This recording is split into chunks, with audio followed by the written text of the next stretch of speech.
like a common problem, It's very common. That's hurting me. I do not deserve to be hurt. So they're supporting our journey, Dick.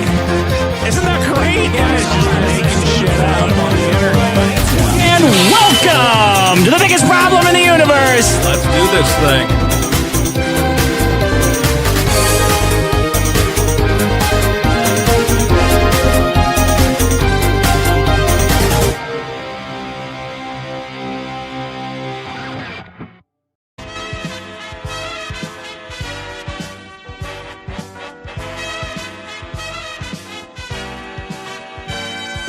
Ladies and gentlemen, it's the biggest problem in the universe, episode 238, with my good friend Tommy C. Hi, I'm excited. How are you?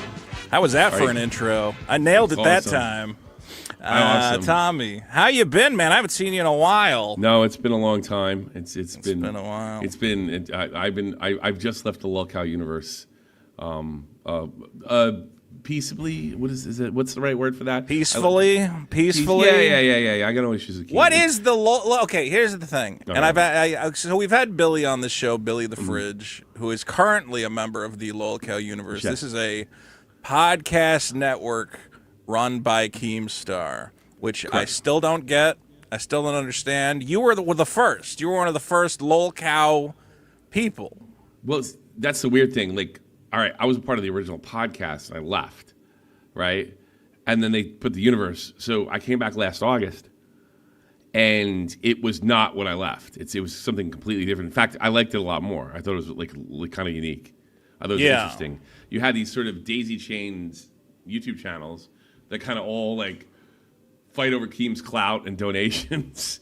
And I thought there was I thought there was something viable there, and something to build like a group. Like no one, you have to give Keem credit. No one's ever really done anything like that before. And I like the idea. It's because I had the morning show in the East Coast. So you know what? For all its faults, So let me slow you down. So lolcow started off.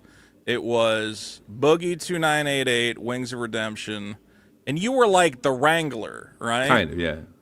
Yeah, because you're not like considered a lolcow the way those other two guys are. I don't want to say that and then have it happen. Do you have a Kiwi Farms page? I don't have one yet. Oh, you still don't have a Kiwi Farms page? It's a great honor. It's a great honor. Not yet. But now Keemstar has. Yeah. I was going to say Keem's expanded. Who hates you? Null hates my guts, too. Null hates everybody. Null's a fucking idiot. Null doesn't have a friend in this fucking world, so it doesn't matter. So then Keem expanded it out. It's now like 15 different podcasts that all feed into the next one. But what's the theme? It's just the idiots talking to each other? I mean, that's what this show is. Well, they have this interesting thing because it all runs through a very active Discord, extremely active. It's like the chat in there is 24/7, right? So what you could do if you want to sort of challenge somebody, you can jump up on their show. And there's like a rule. They get 3 shots. So you have to throw them out 3 times before they can leave. So you can kind of go at each other sort of. And so if you really wanted to fight with Boogie 2988, which I don't know why you would, this is where you can get in on it. Is that the appeal of lolcow? Is that anyone could at any point become a part of the lolcow universe? Is it like a breeding ground for weirdos? I don't know what the appeal is. I'm like the appeal to me was a group of podcasts. The appeal to the average lolcow fan, I have never really quite put my finger on that, because like what I think is cool about it, and like I said, I have no complaints, is not necessarily what the fans think is cool about it. It's weird. Yeah. It's sort of like, let me give you an idea of like the reason I left, all right, which is just something Keem did. He started posting people's report cards, and they're all money oriented, right? And at the end, like how much money you're making on streams. Keemstar was putting out there, and you know what that's going to do? That's going to make it like. I mean, I did a whole show on it. I don't want to bash it. I don't think it's healthy. I think that's because. Is that why you left? Is that Keemstar was putting out how much money you were making? He was going to. He didn't do it because I left. But you quit before. Now you came back. Now you quit again, and now what do we got? Now we're back on the Tommy C experience. People find you on YouTube. Is that it? Yeah. Oh, yeah. Now I'm on. Shot from the Point. But I'm kind of an amateur now. I'm just. I'm going back to work, and I'm in it for the love now. You're pounding the pavement, getting back in the hot, fast-paced world of podcasting. Yeah. I just doing regular podcasts, doing my Shot from the Point stream, and that's it. And I'm going back to work. And you're also an expat. You're in Germany, right? But yeah, I'm in Germany. I think. Yeah. I'm so, it's funny. We talked about asking questions that already know, because I was asking if I should bring up Dick, but you're asking stuff that I didn't. Like, well, yeah, I'm asking stuff because no, the audience knows about Dick. Nobody knows who right. the fuck you are. I'm an Tommy. I'm trying to yeah, it's true. It's true. Yeah. I'm used to people knowing who the fuck I am, so I'm guess I'm being a bit of an egomaniac. No, I'm an Iraq vet. I was in there in 2007 and 8. Yeah, 7. Did you get any years while you were there? What's that? They weren't doing the ear thing in the Iraqi times. Yeah, They really frowned on you bringing back Iraqi years. Vietnamese years, it was cool, but Iraqi years, they're like, nah, we're past years now. I think that was overrated in Nam too. I don't think that was as bad as everybody thought. Yeah. So you went to Iraq, then you came to America, and then you went straight from Iraq to Germany? No, were you stationed? I was stationed there. I deployed with them. I came back. I had my beautiful family, and I was really happy in my future. And then my wife left me. Was this a German woman or an American woman left you? Yes, a German woman left you. So I had two choices. She left me just before I was supposed to what they call PCS, right? And that means go back to the States. So I had two choices. Either I could fight for what's called a European out and fight for custody, because I saw this happen to my buddy that lived in California. What they do is they get you right before you go. The girls file for abandonment, and you lose your kids. Because they don't care that you're stationed in San Diego. They care that you're in the courtroom in Germany, so you lose your kids. So I got what's called a European out. I fought like a dog, and then I met my current wife, and we had a baby, and that's it. But now my daughter's actually grown now. So, but if at any point you had gone to America, would you have just lost access to your kids at some point? Yes. Because I get a court date, and I said, can't go to the court date. That's abandonment. Bam. I watched it happen to a buddy of mine. Wow, that's fucked. Some of the German girls know. They know what to do. They know how to do. They know how to do things. Well, right? I'm glad you're living it. I mean, it's interesting that you found your way into the world of commentary and podcasting. It's we got a friend in Germany chilling out and commenting on what all the. Do you ever miss? Is there anything about America you ever miss where you're like, I wish I could just go back? Is it the pizza? Pizza. That's it. You can't get good pizza in Germany. I have my friends and family, but other than that, pizza. Yeah, no, you can't get good pizza over here. You can't. And Italian pizza sucks. Strangely enough, it's New York, New Jersey pizza. Can't get a nice American. Really not with a bat. I mean, even I'd even take Boston some days, or Chicago. And any New England pizza is a good pizza. It's the same thing with the bagels. Is the water in New York is filthy. New Jersey, it's dirty water, so it makes the best pizza dough. It has so much flavor in it. One of my favorite stories about the New York water is at one point it was so contaminated that there were micro crustaceans in the water, like little microscopic crabs.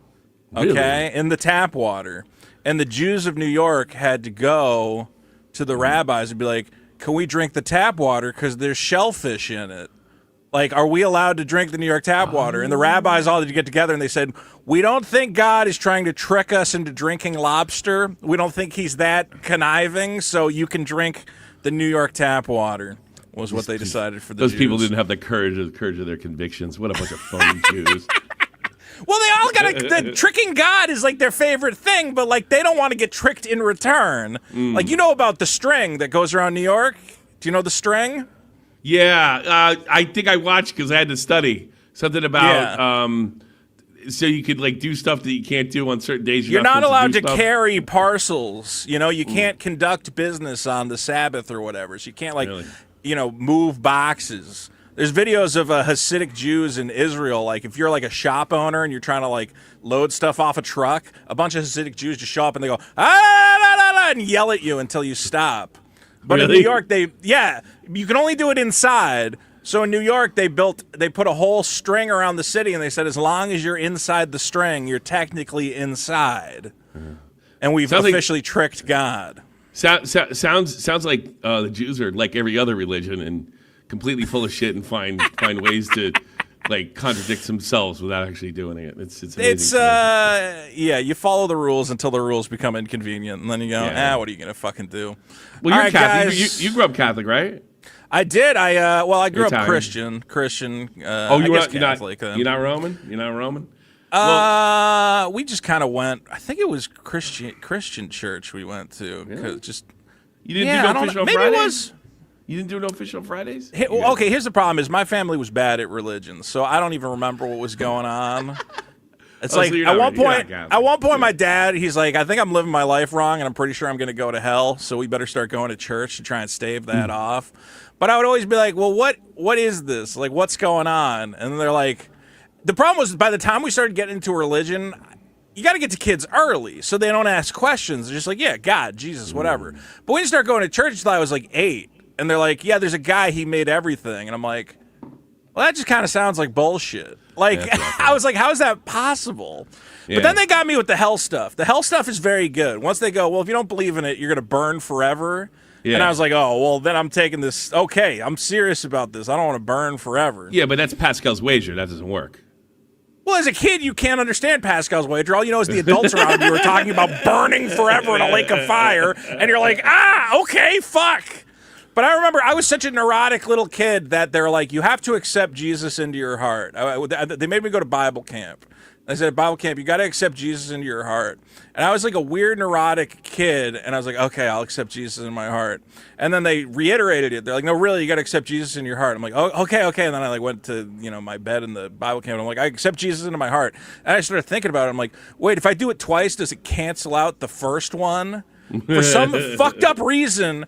And I started living in this existential fear that because I had asked Jesus into my heart too many times, or that I did it an odd number, there was going to be some technicality when I went to heaven where he's like, no, you undid the first one. Now you burn forever. And that was when I realized I probably, eventually I figured out, I'm like, the funniest thing was, so my dad ran a Domino's Pizza franchise, and he had a bunch of delivery drivers who worked for him. And I don't remember this guy's name or whatever. But it was just like, yeah, hey, I was hanging around the store, and one of the guys who drove for my dad was like, yeah, I got to deliver some pizzas. You want to go for a ride? And I'm like, yeah, sure. Which, thinking back, I go, it's a good thing that guy wasn't a child molester. I don't know why we were just riding around with random employees.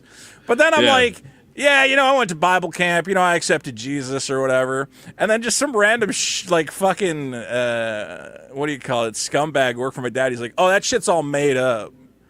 And I was like, what? Oh, really? And that was my like, oh, wait, adults can just lie about burning forever? He's Sure. like, yeah, none of that. That's never going to happen. Don't worry about it. Is that what they told you? And I was like, well, now I have different things that I'm worried about. Yeah, I would have robbed a bank as soon as I known that. I would have gone outside and started stealing from my mother's purse. Yeah. Well, that guy was Yeah. cool. He gave me a copy of, I remember he gave me a copy of Doom 64 he didn't want. I'm like, well, if this guy's giving me free N64 games, he must know the truth. Yes, I mean God. You gonna listen to like somebody doesn't bring you shit and yells at you? Or you're gonna take N64 games. I'll take N64 games. Well, guys, I got the problems from last week. Let me see. Do I have a drum roll here? I don't even know. I might. Media assets. I have intense applause. All right. Last week we had our good friend Carl, KK Carl. God damn it, I got to stop calling him KK Carl. Carl Hamburger from Who Are These Podcasts, who took the top spot with the problem of recycling. How's recycling in Germany, by the way? Are they strict about that? Yeah, they are. My wife yells at me all the time because I don't give a shit where I throw stuff. They are. My problem of bad lighting in movies and TV shows came in second. Also, the problem of inspirational disabled people came in third. Tommy, don't be inspired by the disabled. It's a trick. They're all murderers and liars. And then Carl's weird problem of taking a shit at work, which I thought when he proposed it to me was going to be about how annoying it is to take a shit at work. But it was him from the perspective of a job creator being upset that his employees have to poop. And I said, Carl, you're a fucking psychopath. Obviously, people have to poop. That problem ended up being negative. Can you believe it? We got some comments here from the last episode. Twistlock says, I really enjoyed the new version of the show. It's nice to have a show where both hosts actually want to be there. NGR Lover says, I almost complained that the woman's audio was too quiet, and then I came to my senses. We had a mint salad come in to read the news. And you're right. She did good.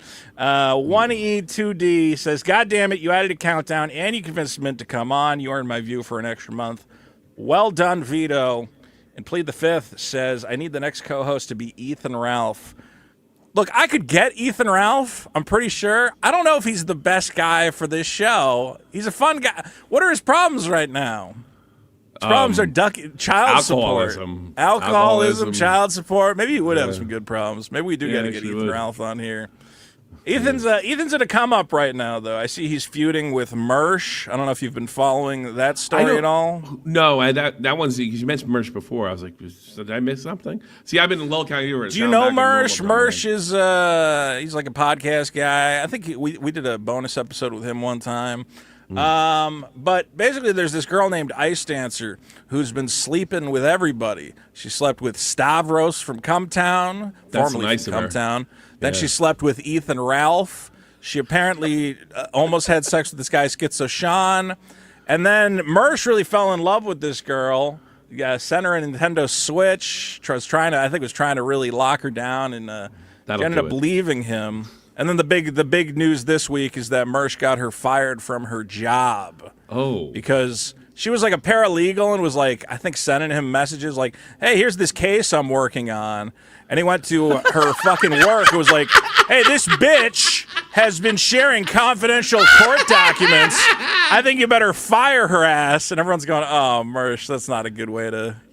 I think you just got to move on, man. Anybody gets involved with Ethan Ralph, and I don't know that it's his fault this time. It just doesn't. The girls just don't end up in a good place. Let's be honest. I've never. Ethan Ralph has been with a number of women, and they're all doing great, and everything's fine. Red Scoper says she did have sex with Schizo Sean. I heard a rumor that maybe it didn't happen. I don't know what's going on. Paralegal, she probably got replaced by AI. Look, I don't have the whole story. I do have, we'll see. It might come up. Let's talk about the story like we do know about it and make a bunch of shit up. Well, that's the problem is like, it's one of these stories where I go, it doesn't sound that complicated. It sounds like Mersh, who, let's be clear, is one of these internet personalities who, all these guys are always like, I'm the ultimate man, or like, I'm a badass, whatever else. And the second, like, a fucking piece of tail shows up, they go, can I buy you a Nintendo Switch? I thought we could hang out or something. He bought her like a ticket to go on a cruise, and then she bailed, and he ended up going on like a cut cruise by himself. And you're like, oh, man, don't make any of this. And I think the only thing I try to tell people, we've had other people on this show who have chased tail, and there was famously a man named Tony who was chasing tail, and it ended badly for him. And I try to tell these guys, I'm like, listen, man, the only thing you can do is take your licks and move on. You got to go, yep, I fell in the pussy trap. I was chasing a piece of tail. I bought this bitch I bought her a Switch. What was it? And all you got to do is you got to go, what was I thinking? Why did I buy this? I was really down bad, huh, guys? That's the only thing you can say. Yeah. But he's kind of going like, she's a bad girl. She took advantage of me or whatever else. It's like, no, dude, you were down bad for the pussy. Yeah. And you started buying her things. You started having little thoughts in your head about making children or whatever, and you fucked up. Just take it and move on. How old is he? How old is this guy? Mersh has got to be in his 40s, I would imagine. Yeah, but that's the thing it's kind of the same. Like, all right, like, I'm not saying I was like a lady killer or anything, but I don't have the problem with women that all these. I mean, I got a divorce, I suppose, but I never had a problem dating or anything like that. I usually could find somebody. The problems that guys have nowadays are just like unbelievable. Like, who buys a Nintendo Switch to begin with? I mean, I don't know, Christ. Dude. Like, I don't. All right, well, you know what? As long as we're talking about it, and I thought this might be one of my problems. Yeah. Let's do it as one of the problems because we're talking about it. My problem is breakup letters, Tommy C. Breakup letters are. Don't write them. Don't write them. Don't write them for any reason. There's no reason to write one ever. The best you can do is maybe send a text that go, "Hey, I had fun. Thanks for all the laughs. Peace." That's the best you're going to get. That's it. If you go any more than that, you're in trouble. I'm trying to think if I've ever written a girl a breakup letter. And I don't think so. I have. I once had a girl try to guilt me into writing her a love letter. She's like, "You're supposed to be like this big writer guy or whatever. How come you never write me love letters?" And I'm like, "Cause that's fucking corny. That's fucking weird." Because I'm really bad with women. Yeah, and I'm really bad with women. I also don't like a lady telling me she was like trying to like dictate it. She's like, "You should write me a beautiful love letter," and I'm like, Just "No, do it. that's fucking weird." Just do it. Just do it. Just do it. Just That's do the it. one thing you got to get fucking over, especially when you get married or something. You got to Yeah. just do it. Just do it. And it's, oh, Tommy, you're a big pussy whip guy. All right, I've been married like over a decade now, and I don't have any of these fucking problems. Write in the letter. I wish my wife would tell me to do that. But asking for a love letter is cares? like, how Who can I? cares? But how can I write a good one if it's fucking under the gun? Like if you don't Why? do it, you're a shitty boyfriend. You fucking right. You make fucking. Well, now I comic got books Chat GPT, so now I could have. If it was now, yeah. this is like 10 years ago. If it was now, I would have been sad. I would be like, Yeah, yeah, I'm but- going to write you the best fucking love letter you ever saw. I got you. All right, here I have the. This is the breakup letter sent from Mersh to this girl Ice Dancer, who I guess her real name is Brixton. As people bring up, there was a previous version of this show where a previous host wrote a breakup letter, and that also did not go well. So here's Mersh's breakup letter. It's not very flowery, though. It's kind of almost like a legal fucking document. Here's the other thing is like, if you're going to write the angry breakup letter, just go, "You really fucked up a good part of my life, rotten piss." Like, that's all you need. Is Brixton abroad? Or Brixton, I believe, is the lady. I believe that is Ice Dancer's actual name. Okay. All right. Let's hear it. All right. Go So ahead. Brixton, he starts. "I'm not sure where to start, but I suppose beginning is generally the best place. Last year, a young woman popped up in my message requests on X. Also, don't write a breakup letter if you're an internet person who this could then become the font. What did you think was going to happen? As I'm reading this, I'm going, should I read this? And I go, well, yeah, because he wrote it. He must have known this would happen. You know what I was just thinking? You know what's worse than a breakup letter? A breakup video. And there's lots of them out there. I specifically remember Stern, Baba Booey doing one. It was the most embarrassing fucking thing. They had found they played something it all in the the time. late 90s. Oh, yeah. They had something in the late 90s when he was fucking, I don't know, his teeth were bigger. They found this in the 90s. He was in his 20s, in the mid 80s, and he was like, "I love you." And he made him look like a fucking idiot. So, yeah, why not? Just say, "Peace, bitch."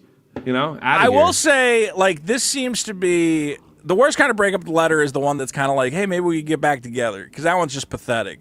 This is like the angry, you fucked everything up for me letter, but again, just don't write this.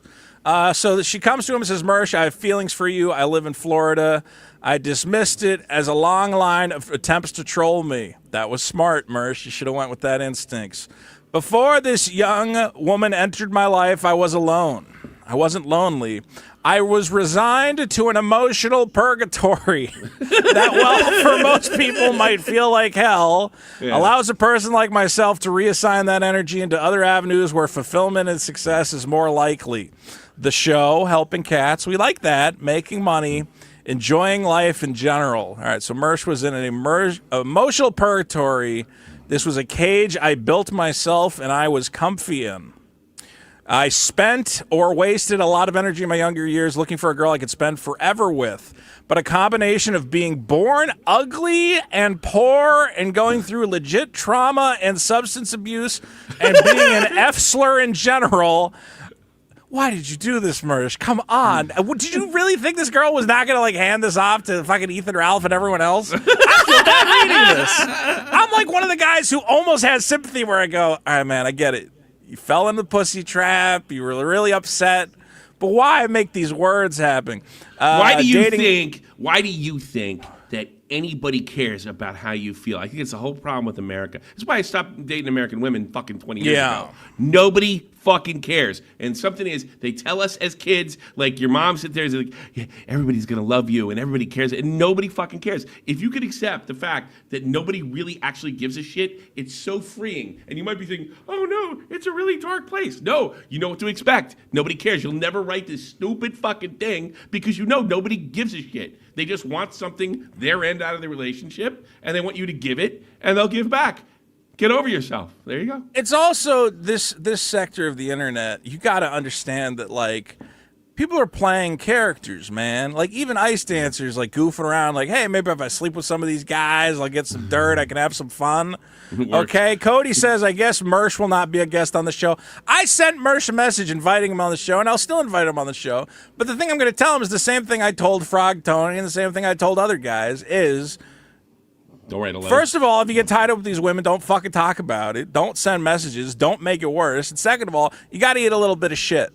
Like, you have, this is, you're fucking up by sending out this letter, and I don't know how to not comment on it. Okay? At some point, this young woman decided to impulsively hook up with the grossest pig I've ever encountered in my 40-plus years of dealing with the worst people. I assume he's talking about Ethan, I'm sorry, I'm on this one.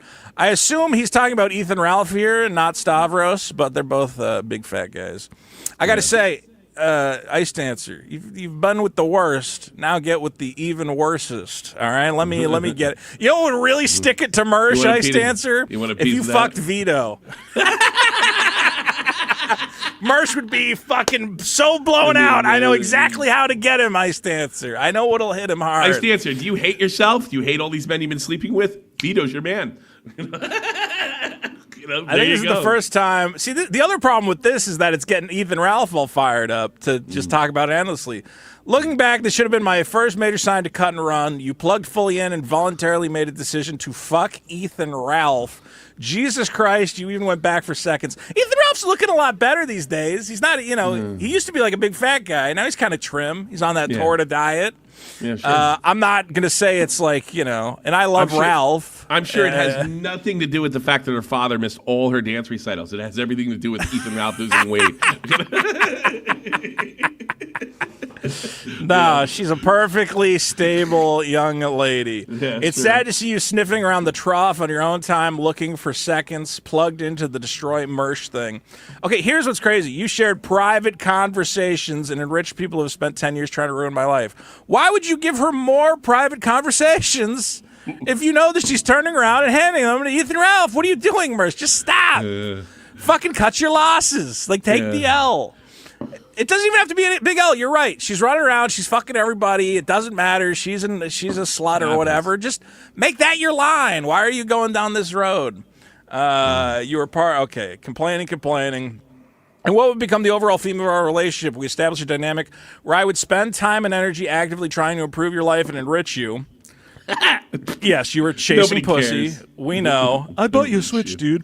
Ralph was raw dogging you, not me. But that's what he doesn't understand, Mersh. That's what you don't understand. These girls don't want little presents and little. He left me roses by the stairs. Surprises, let me know he cares. Yeah, they don't want that. They want Ethan Ralph to fuck them dirty in the back of some fucking Mexican villa. And so that they can tell a story. Room. Yeah. That's really what it comes down to. Pay for the room. They want to go on a coke bender with Ethan Ralph, have him steal their laptop, and then get arrested by the cops. It's fun for them. Cocaine, the number one reason ugly guys can get laid. Going back to 1955. There you go. You know what happened? You were emotionally cheating on me behind my back. You fell for some basic-ass game, got used, shit on, and abused. You don't want me. You want attention, but I'm your insurance policy. My God, this is 3 fucking pages of this. Okay. I put my own feelings on hold twice in lieu of what's best for you. Put my own needs on the shelf. My audience is the problem. They said mean things about you. You did horrible things to me multiple times, but you can't forgive them. I guess is he saying like his audience scared her away, and he's saying, well, hey, man, you just got to roll with it, and then we can make everything work. I think he's just venting the worst possible way you can. I mean, this is hysterical. I mean, I can't believe he didn't read this and go, this is a bad idea. I mean, you know what you could do is you could take this and you could send it to ChatGPT, and you could go, hey, pretend you're this girl who I was fucking, and react to this letter. And then just whatever you get back from there, just go, yeah, that's about equal to what I was expecting to get out of this. If my personality was half as dark as the guys you would rather be blowing in a 4K video, this would be a Nightwave episode with your picture in the thumbnail and every excruciating detail of your life on display. Well, that's the worst part, Mersh, is that's what everyone wants you to do. Your audience wants you to go fuck Ice Dancer, put her fucking picture in the thumbnail and talk shit about her. But instead, you're sending her a breakup letter. I think she should go with Stavros because Stavros is clearly the most famous of the three. Dude, Stavros is killing it. I know. I've seen him a lot lately. Yeah, he's a really funny guy. That's another problem I have is, man, girls who do not lock in. I knew a girl who she's like, yeah, I hung out with Notch. And I'm like, the guy who made Minecraft? Minecraft, yeah. Yeah, she's like, yeah, I was at his mansion. I'm like, and did you suck his dick? She's like, no, I didn't suck his dick. And I'm like, are you retarded? That man literally has $500 million. If I was a hot chick alone with fucking Notch, I'd be like, hey, you want me to suck your dick? I can suck your dick. I'll suck your dick all the fucking time. Lock it down, man. You ever see, Steven Spielberg's wife? She was the greatest gold digger of all time. Did you ever see the second Indiana Jones? The Temple of Doom? Temple of Doom, yeah. So the girl in that movie became Spielberg's wife. She figured out screaming the whole time? Yeah, she figured out, listen, this Indiana Jones money is good, but the Spielberg money, so the whole time in between takes, she's going with Spielberg, she's like, oh my God, I'm having so much fun making this movie. We should hang out or whatever. Yeah. And Spielberg was actually like, you're nice, you're fun. I can't date you, though, because you're not a Jew. And she said, oh, I'll convert. And she actually converted to get with Spielberg so she could marry Spielberg because she's a smart broad. Spielberg is Spielberg religious? What are you, crazy? I didn't know he was religious. I mean, why do you think he tried to make Shia LaBeouf into an action star? Because he's like, I got to make the next generation of Jewish leading men. Yeah. What movie did? Like, I don't know. The Shia LaBeouf was Transformers. Yeah, I know he did. Which was produced by Spielberg. I don't know. John Bernthal's like a badass, and he's Jewish. I mean, there's your guy right there. Hollywood nepotism is real, baby. Are you saying? Wait, are you saying the only reason they got the jobs because they're Jews? It's not the only reason. But let's be clear, bro. They were trying to figure out who should be Indiana Jones's kid, and you're like, I don't know, probably like a square-jawed fucking Caucasian, and they're like, nah, let's get Shia LaBeouf. Shia LaBeouf could be Indiana Jones' kid. And you're like, the little Jewish kid from Even Stevens? No, not at all. And they're like, nah, it'll be fine. Everything will be fine. Isn't Harrison Ford's half Jewish? Isn't he? I think he is probably half Jewish. Yes. Yeah, I think he's half Jewish. And also, they made the new Star Wars. People were giving me shit about this because they didn't realize I was talking about the new Han Solo, the one who was in that Solo movie. Yeah, that movie wasn't bad, but it wasn't good either. Okay, but again, the guy who played Han Solo, they're like, oh, where'd you find this kid? Where'd you find him? It's like, oh, Steven Spielberg met him at his daughter's bat mitzvah or whatever the fuck. Oh, it was just like some kid at the thing. He said, hey, you're a good-looking kid. You want to be Han Solo? Yeah, but isn't that the way it goes with everybody, though? And that's just that social circle. I got no problem with it. Everybody I know for the fire department in New York has an Irish last name. They walked through the fire and the flame and the camps, and then you come out the other side and you get to make movies forever. I got no problem with that. All right. You just wish they'd pick you for one. Now I'm trying to see, is this the end of it, or is there more of this letter here? Because he says, I have a cranky chick I say goodbye to every night. She isn't that into me. This is pages 1 through 3 out of... Jesus Christ, this is 6 pages long? I thought it was 3 pages. Okay, we got to speed run the rest of this fucking Maybe thing. we shouldn't do it. We'll speed run. Hold on. Let's see. Do you have self-awareness on the internet? How did you write 6 pages of this? I love you, genuinely. I actually want the best for you. Oh, Mersh, please stop. Yeah, see, I don't even love... you must love her more than I love my wife, because I would never do this in a million years. I would never write... dude, you can't go from, like, how could you... You're a fucking whore who slept with Ethan Ralph, but also I love you. So he is trying to get her back. Sure. You're capable of warmth at times, but you're not a warm person. I'm not going to abuse you and shit on you. As someone whose own childhood shit fucked him up, I have my own stuff to deal with. It made me an insecure F-slur with abandonment issues. It made you vindictive. Oh, my God, this is like... they could go to therapy together, yeah. I know! I'm done chasing you. I'm done asking you. Well, you're not done chasing her, though. That's the problem. You're saying I'm done chasing you. He doesn't want to come off like a total cuck to this broad. He wants to come off tough, but he wants her back, too. But he can't be honest and just say that. You know, which is a much better move. I want you back. I don't care what you did. Dad, you want her back? You want her back? Let's start over. I don't care what you did. I love you, and that's it. And then work from there. But you know, he's got to. Yeah. But if I do that, then I can't tell her how mad I am because I'm really mad. You know. Look, I get it. From his point of view, he's going, I'm being completely logical here, is that I've been nothing but nice to this girl, and I've showered her with affection and presence, and she goes and she sleeps around with whatever, all these other guys to fuck with me and go behind my back. And you go, yeah, because that's power for her. Let's be clear. Sure. It's like she doesn't have any real power over you. The only power she has over you, you know, it's a one-sided... You want a relationship where you're in the relationship, you would be above her because she's some random chick. You're technically like a hotshot internet podcaster. You make money. She's just running around sleeping with everybody. You have the power in that dynamic. The power she has is, well, I could just go fuck Ethan Ralph, and that would really piss you off. And I think what Mersh can't wrap his head around is like, that's power for her over you, and you're showing her the only way that you could salvage this is if you went, yeah, you can fuck Ethan Ralph, I don't care, baby, you crazy. You also want a relationship that clearly, like, look, when women are sleeping with 2-3 different guys, they don't want a relationship, you know, and then guys don't realize that. He's assuming that's what she wants. No, she doesn't. She wants around fuck and cause havoc. That's what she wants to do. Let her do it, you know. And usually, how old is she? She's like, I think she's in her 20s or something. Early or late? Again, I think she's like 27, maybe. Yeah, I could be wrong. If anybody in the chat knows. She said she's doing this when she's 27. Would you want a relationship with somebody like that? She's still a party girl, you dipshit. You know, God, go to a library, pick up a nice girl. You know, I mean, jeez. Yeah, I mean, you got a manic pixie dream slut who's running around fucking everybody in town. Yeah. And there's only one. The only possible way to make that work is you go be crazy, crazy lady. Go fuck Ethan Ralph. Go fuck whoever. I don't care. And if you decide you want to come back to me, that's fine. But you're going into this like, you're sleeping with them to hurt me. And it's like, well, just don't let it hurt you. Just be like, yeah, you fucked Ethan Ralph. I don't like that guy. I don't know why you would have sex with him. But letting her know that it's getting to you just means she's going to fuck more guys to fuck with you. Yeah. You know, I should make fun of it. I did this when I was in my 20s, too. I didn't do a video. I didn't do a letter. I did a recording, an audio recording. Yeah.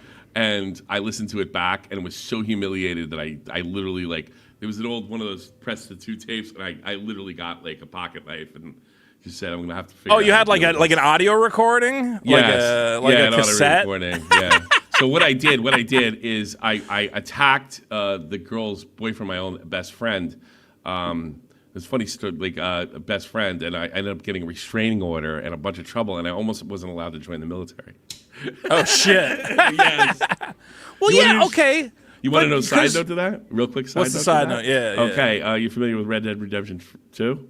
Of course. Roger Clark used to come to Woodbridge, New Jersey every summer from Ireland to meet his relative, which is friend. So he used to come every summer. I saw him as a kid all the way up.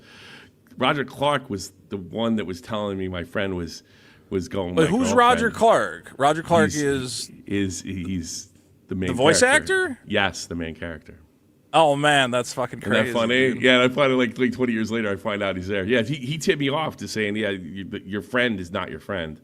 And then I ended up getting a restraining order over it. So I'm mad at Roger Clark. I should. Well, he's not in the current Red Dead games, right? You can play those, thankfully. No, I'm not mad. I'm just joking. Yeah, I don't care. I'm really happy. You don't for give a him. shit. It's funny because we were at a bar and I was like, "What are you going to be doing with your life?" Because we're all. Like, I was 20. He was like 19. He's like, "Well, I'm going to London to become an actor." I was like, "What are you, an F slur?" And then he ended up becoming a famous voice actor. Yeah. I played through the whole game and I didn't realize it was fucking him. It's always interesting when you enjoy a piece of media and then you find out or just you experience a piece of media and then find out somebody you know worked on it. Yeah. Here was a stupid one for me. I have two. One was I was always like, man, I can never find any cool bands. And then I finally found this band. And I was like, wow, this is cool. Like, for the first time, I've discovered music that I like, cool. You know? Because I'm not, like, a cool guy, but, like, I found a band that I'm like, this band's great. This is... Yeah. Where you're like, oh, cool. I finally discovered some music I like. Your gatekeeping fucking snob music fans didn't find it. You did. Yeah. Okay. And I'm like... this is great. You know, I found it. This is something that is uniquely for me. I don't even think anybody knows about this band. And then I started watching like a couple of their other videos, and I looked in the credits of the music video, and it said, directed by your sister. And I went, cock-sucking motherfucker, I could never have anything. Your sister's a big director? I didn't know that. She did like... Not like a big director. She worked for a record Matador Records, which is a big record company. She would do a lot of like taking songs and making them into like the like lyric videos, like adding cool animation and like putting the lyrics on screen and shit. But she did direct, like, you know, she did get them in studio and like direct them and get some like shots of them. And I'm like, God fucking damn it. The other one was, remember the YouTube Rewind that everybody hated and they stopped doing YouTube Rewind? Oh, that was so funny. The one with Will Smith. Yeah, I do. Yeah. The one where Will Smith shows up, okay? And everybody made fun of it. And then one day, I had this kid in high school I went to high school with, and he was a rich kid, and he wanted to be a director or whatever. And he's like, I'm going to go to L.A. I'm going to be a big-time director. And I remember he was like a popular kid. He was attractive. I was like, yeah, I'll probably make it. Fuck that guy. And I said, I wonder what that guy's been up to, man. Did he make it in L.A.? And I looked up his IMDb, and it said, directed that YouTube Rewind everybody fucking hated. Oh, went, poor bastard. Fuck you. Fuck you. Because he used to always lord it. I'm like, dude, because we were like the shitty fucking public access kids with like fucking VHS cameras. And his dad would buy him all the like fucking high-end DV cameras. He'd be like, I'm just really into film. Was and he like, Jewish? you know, real shit. I don't know if he was Jewish. Yeah, Based probably, on most of the kids who went to that high school, he probably was. Yeah. Well, you know, I got one. I had a famous friend. I was very close to him and lived right down the street with him. I wouldn't say like super famous, but he directed the, it's called Back Pages, about Hustler Magazine. He directed that movie. His name is Michael Nierenberg, and he did a lot of sets for like Boardwalk Empire. And he's like the guy they go to in Hollywood when I guess they get sets and what have you. So I found that movie. Yeah. I realized he was involved in it, and then we actually got reconnected. You know, so that was that's awesome. Cool. Yeah. Yeah, it's always weird the like fucking little webs we weave. And speaking of webs we weave, here's Mersh's final take. Maybe someday at a different time in a different place we'll run into each other. Ooh, like a Cloud Atlas. Maybe you guys will fuck different people across time and space until you find each other again. What is this, like winning the Powerball, it's a nice thing I'll use as an emotional crutch and daydream about when I don't want to think about reality. Mersh, I think you could find a girl to fuck. I don't think Ice Dancer is that big a deal. I'll always look back fondly at that little period when I didn't need cheap gas station pills to feel like the entire world was warm, beautiful, and belonged to me. You were mine once for a time. Okay, this is serial killer shit. Or at least there was a time you were much better at or willing to pretend for me, and that was nice. Thank you for... am I on the right fucking thing? Oh, I'm not even on the right one. Yeah. Here we go. Yeah. And that was nice. Thank you for some of the greatest months I've ever experienced. I still visit that place in my dreams sometimes. I will always love you, Brixton. Forever yours, Mersh. You're an idiot. What's the matter with you? I don't think you should send. I don't think you should send love letters to girls, especially not breakup letters. Any letters. At this point, we live in a society where you should have nothing committed to text or recording. You know, say something to somebody's face and pray that they're not wearing meta glasses. He didn't, like, he's bad with women. You can tell. You can tell from things. He's just really bad with women. He doesn't, it took me until I was like 30 to really get chicks. And you have to stop looking at, like, what do guys want? You want a nice ass, you want a pair of tits, she's a beautiful chick, maybe she's fun, loud, and that's it. It's real simple. Women don't look at men the same way men look at women. And a lot of guys think that. Right? They were like, because I'm sure he would have loved to have a brand new Switch. Most women don't want a fucking Switch. You know, so he's like kind of looking at the perspective and like, you know, like, well, if I was better looking, I'd get more chicks. No, if you had more money. You know, if you have I don't even think Mersh is a bad looking guy. See, that's the weird thing. Yeah, but you could be bad. You could be I knew a guy back home. You could be bad with women and really good looking and even rich, but you don't look from their perspective. You don't get chicks. You know? Yeah, I'm trying to find. I mean, I know Mersh unfortunately does that thing where he wears sunglasses all the fucking time. So it's hard to tell if he's actually a good-looking guy or not. Yeah, it probably doesn't matter. But it's like, not bad. I'm sure you get a chick. You look like a normal fucking guy, Mersh. What is your You think? Okay, look at me. Let's put it this way. I'm a big fat piece of fucking shit. Yeah, so am I. Yeah, and I get girls. Look, I'm not saying I get them all the fucking time, but I've had ladies come over my house and I finger blast them, and then they never call me again. It's whatever. Well, you shouldn't do that.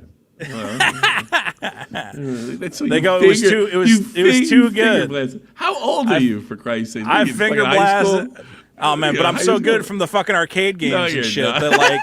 Dude, I am. I do the double tap. You do the double tap. I'm the in. I'm the one button. Yeah. Mersh, you're a normal looking guy. Okay. Yeah, he's not a bad. I would go as far as say he's a good looking guy. Yeah. Okay. Here's the other problem: is like a lot of guys become like obsessed with this idea that they're uniquely ugly or they uniquely have a small penis or most people on this planet are fucking disgusting, women included. Yeah. Okay.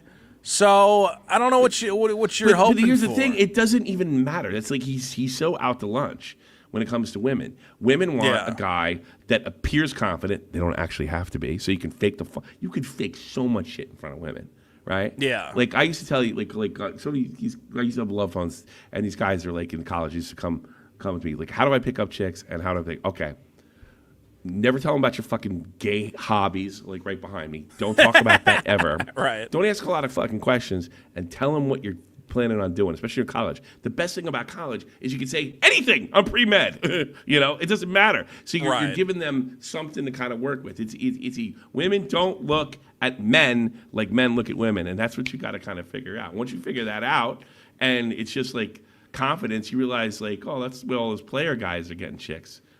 Because it's really just 100%. And that's the worst part about these letters is that you go, yeah, Merch, it's just confidence. Like, that's it. It's like everything I read in this letter is it's like, I have all these hang-ups and I have all this blah, blah, blah. Save that for after you're married and then you want to cry and you want to get counseling. You don't even want to do it then. Even when you're married.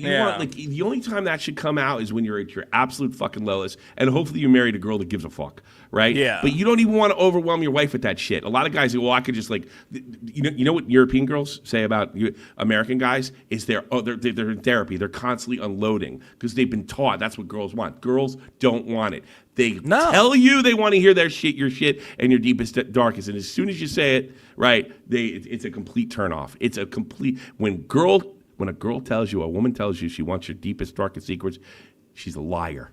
Don't do it. Well, the other thing to consider is, okay, you're talking about, hey, I grew up in a damaged household or whatever, and I'm not that confident about my body. Imagine being a girl and you're like, yeah, well, my uncle raped me 15 times before I was 12, and also I've never felt good about my body, and everywhere I go, it's like your problems as a guy are never going to stack up to being the average woman. I mean, I hate to say it. I'm not trying to be a feminist about it, but it's just like, oh, it was really hard growing up. Did you have a fucking math teacher who came over and grinded his dick all over your desk every time you walked in on a hot summer day? It's like your problems as a guy, you got to understand, you got it pretty good as a guy, especially as a white guy. I don't want to get too deep into the wokeness of it. But every day, whenever a guy complains to me, he goes, oh, I just can't get a script made in Hollywood and like all these projects are falling apart. And I'm like, you're not in Africa. You don't have AIDS. You're a white guy living in America with health care. Like, you're going to be fine. It's going to be fine. So all this like pouring your heart out to women, they go, yeah, you are being a cuck. Don't be a cuck. Well, here's another thing from their perspective. Let's say they have, I don't think that many women have that many fucking problems, but anyway, and let's assume they do. They're looking for somebody who seems to have it together. So fake it. Act like you have it together. Act like nothing bothers you. That's the other problem that men are running into is like women are looking to guys for like stability. It's like, I want you to like have your shit. I want you to listen together. to my bullshit. I don't want to listen to your bullshit because one of us has to be stable. So if you date one of these unstable broads, that means you have to be the stable one, or vice versa. One of the, or the girl's got to be the tough chick. One of the two. That's the weird problem that's the challenge of being a man. I think it's the challenge. It's the reason a lot of guys just go, fuck it, I'm just going to be trans because I can't handle it. I think a lot of people. I think the transgender thing and the like the numbers on it, the number of people who are deciding to be women, is it's guys who can't deal with the fact that it's like, as much as it sucks, like you do have to be the one to nut up and be like, I'm going to handle shit. You know, I'm going to not wallow in my misery. I'm not going to think shitty about myself. I'm just going to get up every day and do something. And I think a lot of guys can't handle that. They go, man, I wish I could just be a lady, and then I could just fucking complain all the time, which is why the trans people complain all the fucking time, because they got nothing better to fucking... Now they are really women. So I think that, Mersh, you got to get... I don't want to say you got to get therapy, because I don't even think you need therapy. You just need to run some fucking equations in your head, and you got to go, I'm a white guy in America who makes money talking shit on the internet. It's not that bad. I'm not 800 pounds. I'm not Vito. I'm not a big fat sack of shit. I could probably get a girl. Yeah, okay, you have some fucking childhood trauma. We all have childhood trauma. But again, you didn't have to worry about fucking being a chai boy to a bunch of Afghan warlords who are going to pound your fucking ass because you bring the chai in on time. You have white guy problems. He needs a guy that he admires. That's kind of, it can't be our fat asses, right? Because it's probably kind of funny. But by the way, to that jerk off in the chat, I just want to mention, I've been married like forever. So I'm fine. I'm allowed to get fat. So get fucked. Vito, that's the guy you're talking about. You know, I'm working on it. Yeah, good luck. But no, you need a guy that you admire to tell you to stop being a pussy. I really think it's it. Yeah, that's it. 100%. You need a guy to stop being a pussy. Don't fucking do that. Go get chicks. Go do this. And you got to be a little bit of an asshole when it comes to women. Not a big one, a little bit. Look, I can identify that. Like, it sucks when you're like, man, this girl's really cool, and I would love to hang out with her all the time and fuck her all the time. But at a certain point, you got to go, she's crazy. She's fucking all my enemies. I'm just going to get over it and move on. And there's no problem with that. And I guess he did do that, but the problem is he did it with a 6-page breakup letter that he should have sent to himself and then just quietly moved along. Mersh, I'm hoping this is the end of the Ice Dancer saga. You are stretching it out. You are making it worse. I don't. I hope you do it again. Well, just do what I told Frog Tony to do. Is anytime someone brings it up, you go, yeah, she was a crazy whore. What are you going to do? That's it. That's the only thing you have to say. That's your stock answer. She was a crazy whore. What are you going to do? And that's how to handle it.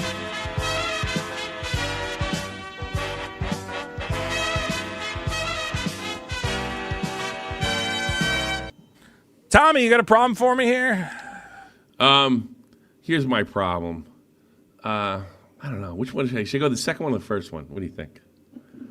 Whatever feels right, man. The second one Spin me a is yarn. more in line with what you're talking about. Well, we just did a sex one, so save that one. Okay, all right. Yeah. Here's the biggest problem in the universe, and I know a lot of guys are gonna have like, it is impossible to look masculine with a fucking cat. These guys that cuddle these guys, like you. I'm not trying to look masculine. I know. Yeah, we it's got not these fucking possible. Cats running and fucking around, and people are. I love those guys. I love them. You just look gay. I mean, you just look gay, and I think, like, I don't mind that you have a cat. I don't even mind that you love your cat, but you really shouldn't express it to the public because there's just no way to do it, like not look like a homosexual or like. And not looking like, and I think women look down at it too. I think women are like, oh yeah, I love my cat, and they see you cuddling their cat, and I'm like, oh man, that's kind of gay. You might have a point. It might be hurting me. Yeah, but look at how happy this couldn't be a gay guy. That's a winner. That's a man's man right there. Yes, that's a man's man. Get that guy a German Shepherd. He looks completely different. I know. God. Oh, Jesus Christ. But what can you do? Okay, look, I love my cats. I can't help it. And I know it's gay. It looks gay. It really looks awful. I treat them like they're my little... I'm not going to lie. I am very womanly when I'm around my cats. I go, who's my little muffin baby? Who's my little... But I don't show it. You can't... You're right. You have to keep that private. I think that's the point. Okay? You can be like that with your cats, but the second you start uploading these videos where you're like, look at me, I'm my little poofy poof, and it's like it's a little gay. It's a little do you sleep with your cats? I do sleep with my cats. They jump into the bed. I know who me. that guy is. Is this the guy with the... Yeah, who is is the guy this? with the Siamese cat that makes a lot of I was always going, where's Merv? Where's my Merv? Yeah, and I watch all these videos, and I go, all right, he's a fun guy, but he's already in a relationship, so he's set. He's in Hollywood too, I think. He's an actor. Yeah, he is. He's in L.A. and he's got the girlfriend, and they play with the cats. His cat got more famous than he did, so it's like Merv and the Guy. That's the YouTube channel. That's what I was. Bro, yeah. He's making fucking stacks because every time I go to his video, he's got some new fucking cat toy that they've sent him to promote or whatever. Yeah, I know. What about this look? What about this? Is this masculine? Let's take a look at this here. Here I'm going to zoom out. No. Hold on. How do I zoom out here? There you go. He's going, yes, me and my child. Hello. Does his wife make him do that? I don't know.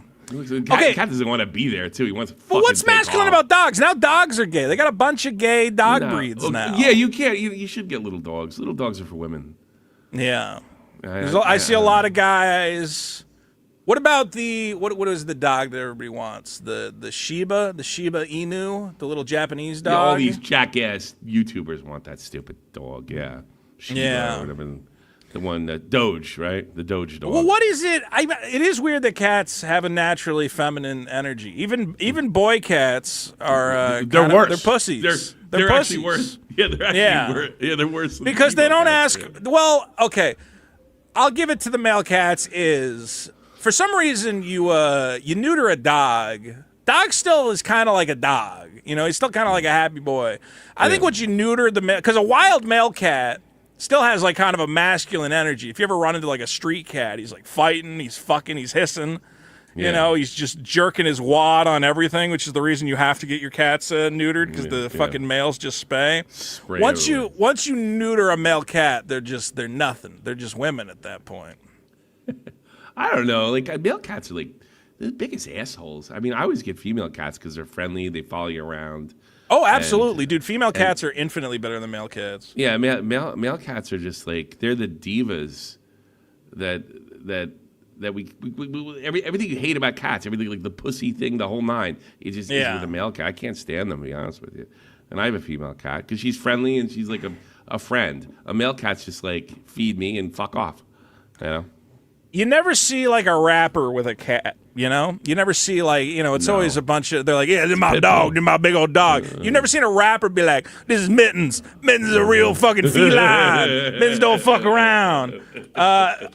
That's how you know cats are gay, is that no black people have them, and the black people that have them are like the gay black guys. Like here, I got a picture. Let's take a look. You got black. I could do a whole show about black people and cats. Do you have any? Yeah, you never see, if you see a black guy with a cat, it's this guy, okay? Where he's got like kind of a lady's haircut. He's not like from the streets. No. You know? I'm trying to see if I can find any tough black guys with a cat. He might be from the streets, but it was probably rough growing up. You know what I mean? You ever see that black guy that gets picked on by all the other black guys? Oh, this is a black guy. He's got a nice little... Jesus Christ. He looks like he's getting ready for his Street Fighter tournament right after this. Yeah, he's ready to go. There you go. Wow, you really can't find. There are no cool-looking black guys. Mike Tyson's tiger. Somebody in the Mike Tyson got a tiger. Yeah. Mike Tyson went to the next level. He said, "I want a cat, but if I'm going to get a cat, it's going to be a fucking tiger." Yeah, that's badass. That was pretty bad. Dude, Mike. I think I was trying to remember. Like, didn't somebody ask me like, what happened to those tigers? He's like, they just started like trying to kill me. Because they're fucking tigers. He's like, I had to give them to a zoo. He's like, I don't. Like, they were fun at first, but Jesus Christ. Yeah, I know. Yeah. Jesus, trying to kill me. Of course. A tiger went it's tiger. It's the ultimate conundrum, man, because cats, look, I'm going to say this. Obviously, I have a shit ton of toxoplasmosis. My cats make me, I think about my cats all the time. I'm like, you guys okay? Everything good? What can I do for you? You eating right? I mean, okay, the problem I have is that I got a male cat. And I've talked about this before. The male cats don't drink enough water. I have to give them this special cat food, and I have to make sure he eats enough of it to not die. Because a lot of male cat breeds, the thing that kills cats is their kidneys just shut down. And part of the reason their kidneys shut down is that they just don't care about water. You're like, will you drink water like every other animal on the fucking planet to live? And they're like, I don't want that. I don't give a shit about that. So, like, one time I found my cat, and he was meowing all night. I'm like, you okay, buddy? He's like, mer, mer, mer. I'm like, well, if you're still feeling bad in the morning, we'll take you to the vet, you know? And then I wake up in the morning, I'm like, well, you're not meowing anymore. You must be feeling better, huh, buddy? And I go to pet him, and then I look at my hand, and it's covered in blood, and I go, that's not good. I don't think that's supposed to come out of cats. Yeah. And my cat was just lying in a pool of its own blood. And I'm like, this is an emergency. We got to go. But it turned out, okay, luckily he was just pissing a shit ton of blood. So he didn't have like an open wound. He just pissed everywhere, and his urine had a bunch of blood in it. And he just said, I'm just going to fall asleep in a pile of blood. He's still alive? Like, yeah, he's still alive. I took him, dude, it was crazy. I took him to the vet, and I'm like, I don't know what's wrong. And the doctor's like, yeah, he can't pee. He's not drinking enough water. And then the old Chinese vet in there, and he's like, you want to see something cool? You watch this. And then he like presses on the cat's belly, and then like just the cat out of the cat's dick, just a fucking spray of blood comes shooting out. And I'm like, Jesus Christ. Is that a sign of cancer? Oh my God. No, it's like his kidneys shutting down, and they need to drink more water. As Juice says, it needs to be running water. Yeah, well, I have the fountain going because they don't like still water. You gotta have like a constantly going fountain. But on top of that, I have to give him this special cat food that has a bunch of shit in it that, just stimulates urine production. And I think has extra moisture in it. It's a fucking nightmare. Should I get one of those bowls that move? Because I've been hearing that she doesn't drink water. But the doctor told me as long as we're feeding wet meals, they don't need much. They're desert animals. So. I would just get one just for the sake of it, man. If they drink, the one thing that'll keep your cat alive longer is if you can just convince them to drink more water. So anything you can do. Doesn't drink any water at all. Yeah, dude, try getting one of those fountains. They're pretty cheap. Get them on Amazon. And but you're lucky it's a girl cat. Girl cats are not as stupid. It's a big problem with guy cats. Girl cats is not as big a problem. She doesn't. Guy cats. They told us. They said switch to the only way she's gonna get water is eat. So there's a lot of water inside the wet. You can also dump a little water on top of their food, so it's kind of like a gravy, So when you put out the food bowl for them, just splash some water on top, and then it's a little extra moisture. This is a very gay conversation. I know this is so gay. We've turned into women talking about this. How do I keep my little kitty alive? I love my little cat. I love my little friend. I hate when people overreact. I hate when people overreact when their pets die. It always really irritates me. I don't know why. Isn't that terrible? You hate that? I'm gonna be a mess. Yeah, but you're gonna go online. You're gonna go online and cry in front of everybody. Well, one of my cats went missing, and it somehow became a recurring bit on this show. How did that happen? Oh, look at this guy. This guy, okay, but he almost has looks like a fucking panther. Maybe this is the one guy who found a tough cat. The cat really suffered him. Yeah. And look, this is my feline son, Shadow Shabazz Sebastian Johnson. All right. Black people love cats, too, on Facebook. If your cat's last name is Johnson, we might do okay. Really? Black people love cats, too? Yeah. It's one of those. I am totally subbing. I got to get in there. Oh, Look, cats are great, but you have to accept that your masculine energy, it's never going to be as much. You can't take your cat to the park to try and pick up girls. No. You can't post a picture on Facebook like chilling with my kitties. Like, you don't put that on your Bumble or whatever the fuck they're using now, on your Tinder. You got to keep your cat out of it. You know what you could do? If you get one of those Savannah cats, you have to walk them, that might get a chick. Dude, the car calls I've seen people have are like fucking, but I don't want to deal with like these like kind of jungle looking cats. They're spooky, man. No, I don't think they're spooky. Dude, I saw a video of somebody who had like or what do they call it? Car call? Is that what it's called? I saw a video of somebody. That's a purebred fucking wild animal. I'm talking about like. I saw a video of somebody who had a pet one of these fucking things, and I said. They hiss a lot. Yeah, they just hiss all the time. All the time, when they're happy, they hiss. I'm like, Jesus Christ. But here's the thing. Here's about a caracol. All right, it's a desert animal that doesn't belong in your fucking house. Yeah. It's not really a pet. But I mean, if you're gonna get one, get a serval. They're way friendlier and they don't hiss as much. Can you just get a serval? I never know which ones are like actual breeds you can get. Depends on the state. Certain state. Not here. You can't even get. You can't even get Savannah cats, and they're half over here. You get in trouble. Yeah. I like, honestly, so all my cats are part Siamese. Siamese cats are like really intelligent. I love them. They're a good time. I had one. I can talk to that. Dude, my cat is funny. I know I sound insane, but like for the longest time she'd be like crying, and I would just go meh, meh, and she learned to say meh. So I go to pet her, and she's like meh, meh. I believe you. And I'm like, I believe you. Like, I had a caught my Siamese cat cat. wrong. They're very shrill. They're very shrill. Yeah, well, her brother then went missing. I'm like, hey, I loved that cat, but at least now I get a little more fucking sleep. That guy would not shut the fuck up. All right, so trying to be masculine with a cat, you can't do it. It's not possible. Here's my problem, Tommy. What do you got? So I have you ever try to buy stuff? Is this something you've experienced? Purchase items? And where do you go to buy stuff? You buy them on Amazon, Nowadays, right? Yeah. Nowadays, yeah. So, the other day, and this has happened multiple times, but this happened yesterday, and it really got me thinking, too. What the fuck is going on?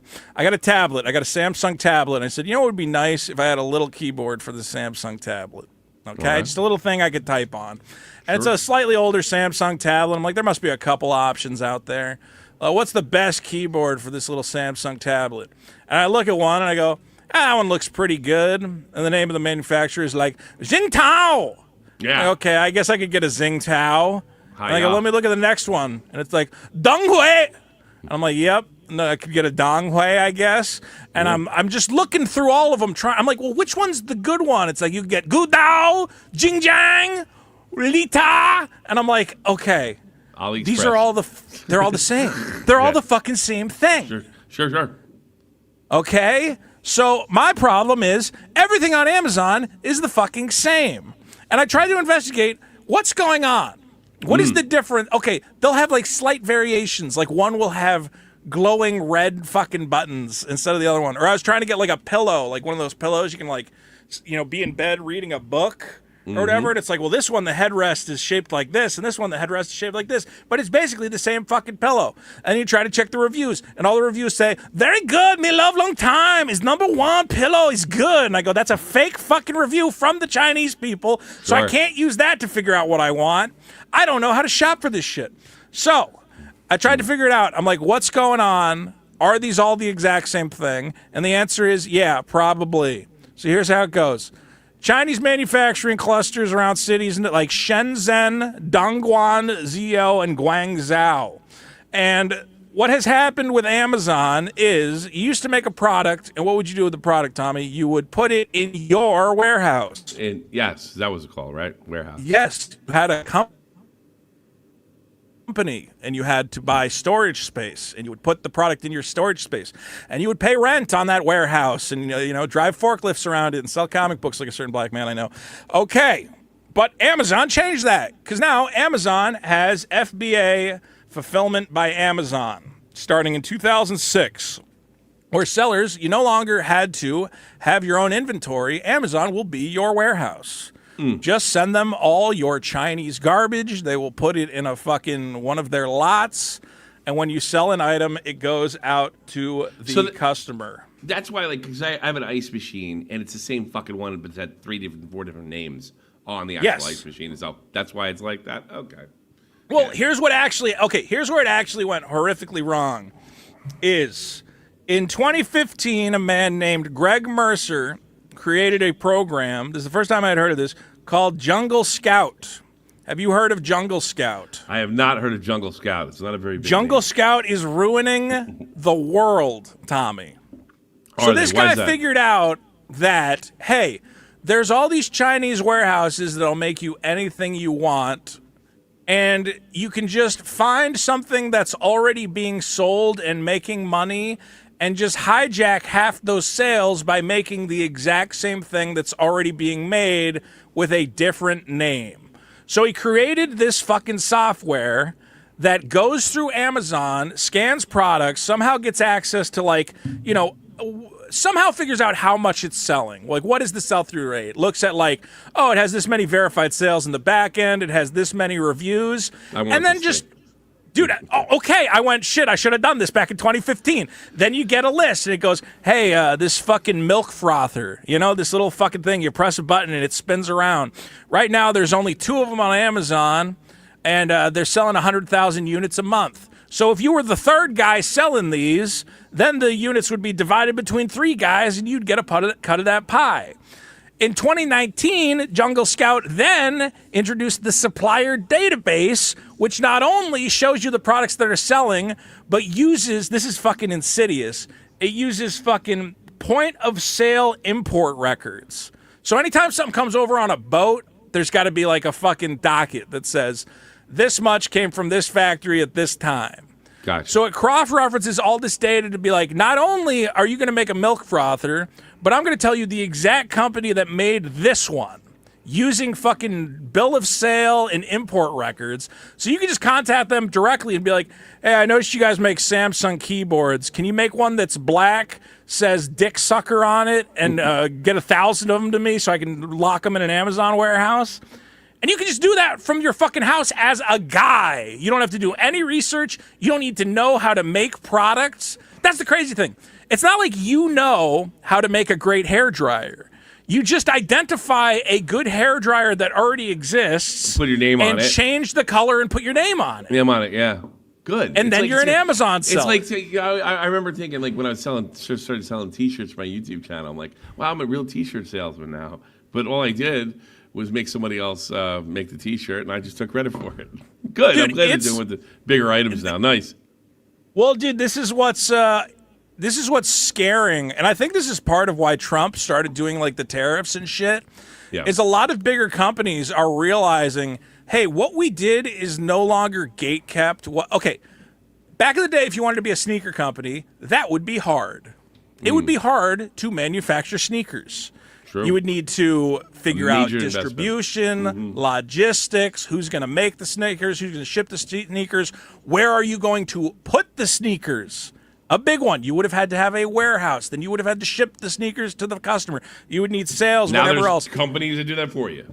Yes, you don't have to do fucking anything other than go, I want to make sneakers, and I think the sneakers should be red. Yeah. And there's a fucking program that'll tell you which company is making all the red sneakers, and you can just go to them and be like, yeah, make me like some red ones, and we're going to call them shit. Dude, AI is going to make this infinitely worse, because then you're going to... You could make a company today. You could go, yeah, I don't know. I want to make a sneaker company called fucking Poop Knockers. Give me 800 logos and a corporate web page.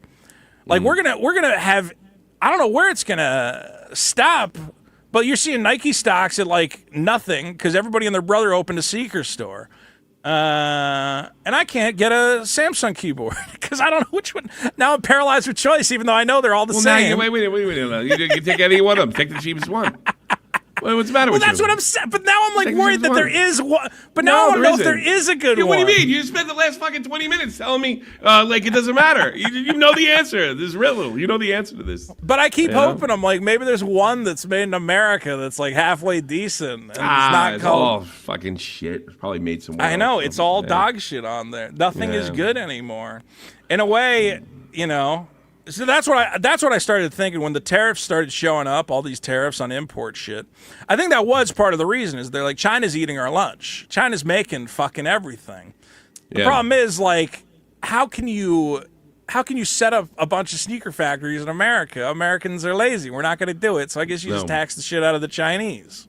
I suppose. Well, it's kind of a pain in the ass because they figured that out in Germany and they're starting to, can't even just blame Trump. They hit AliExpress because I get really cool cheap shit from AliExpress, but they just put a tax on that.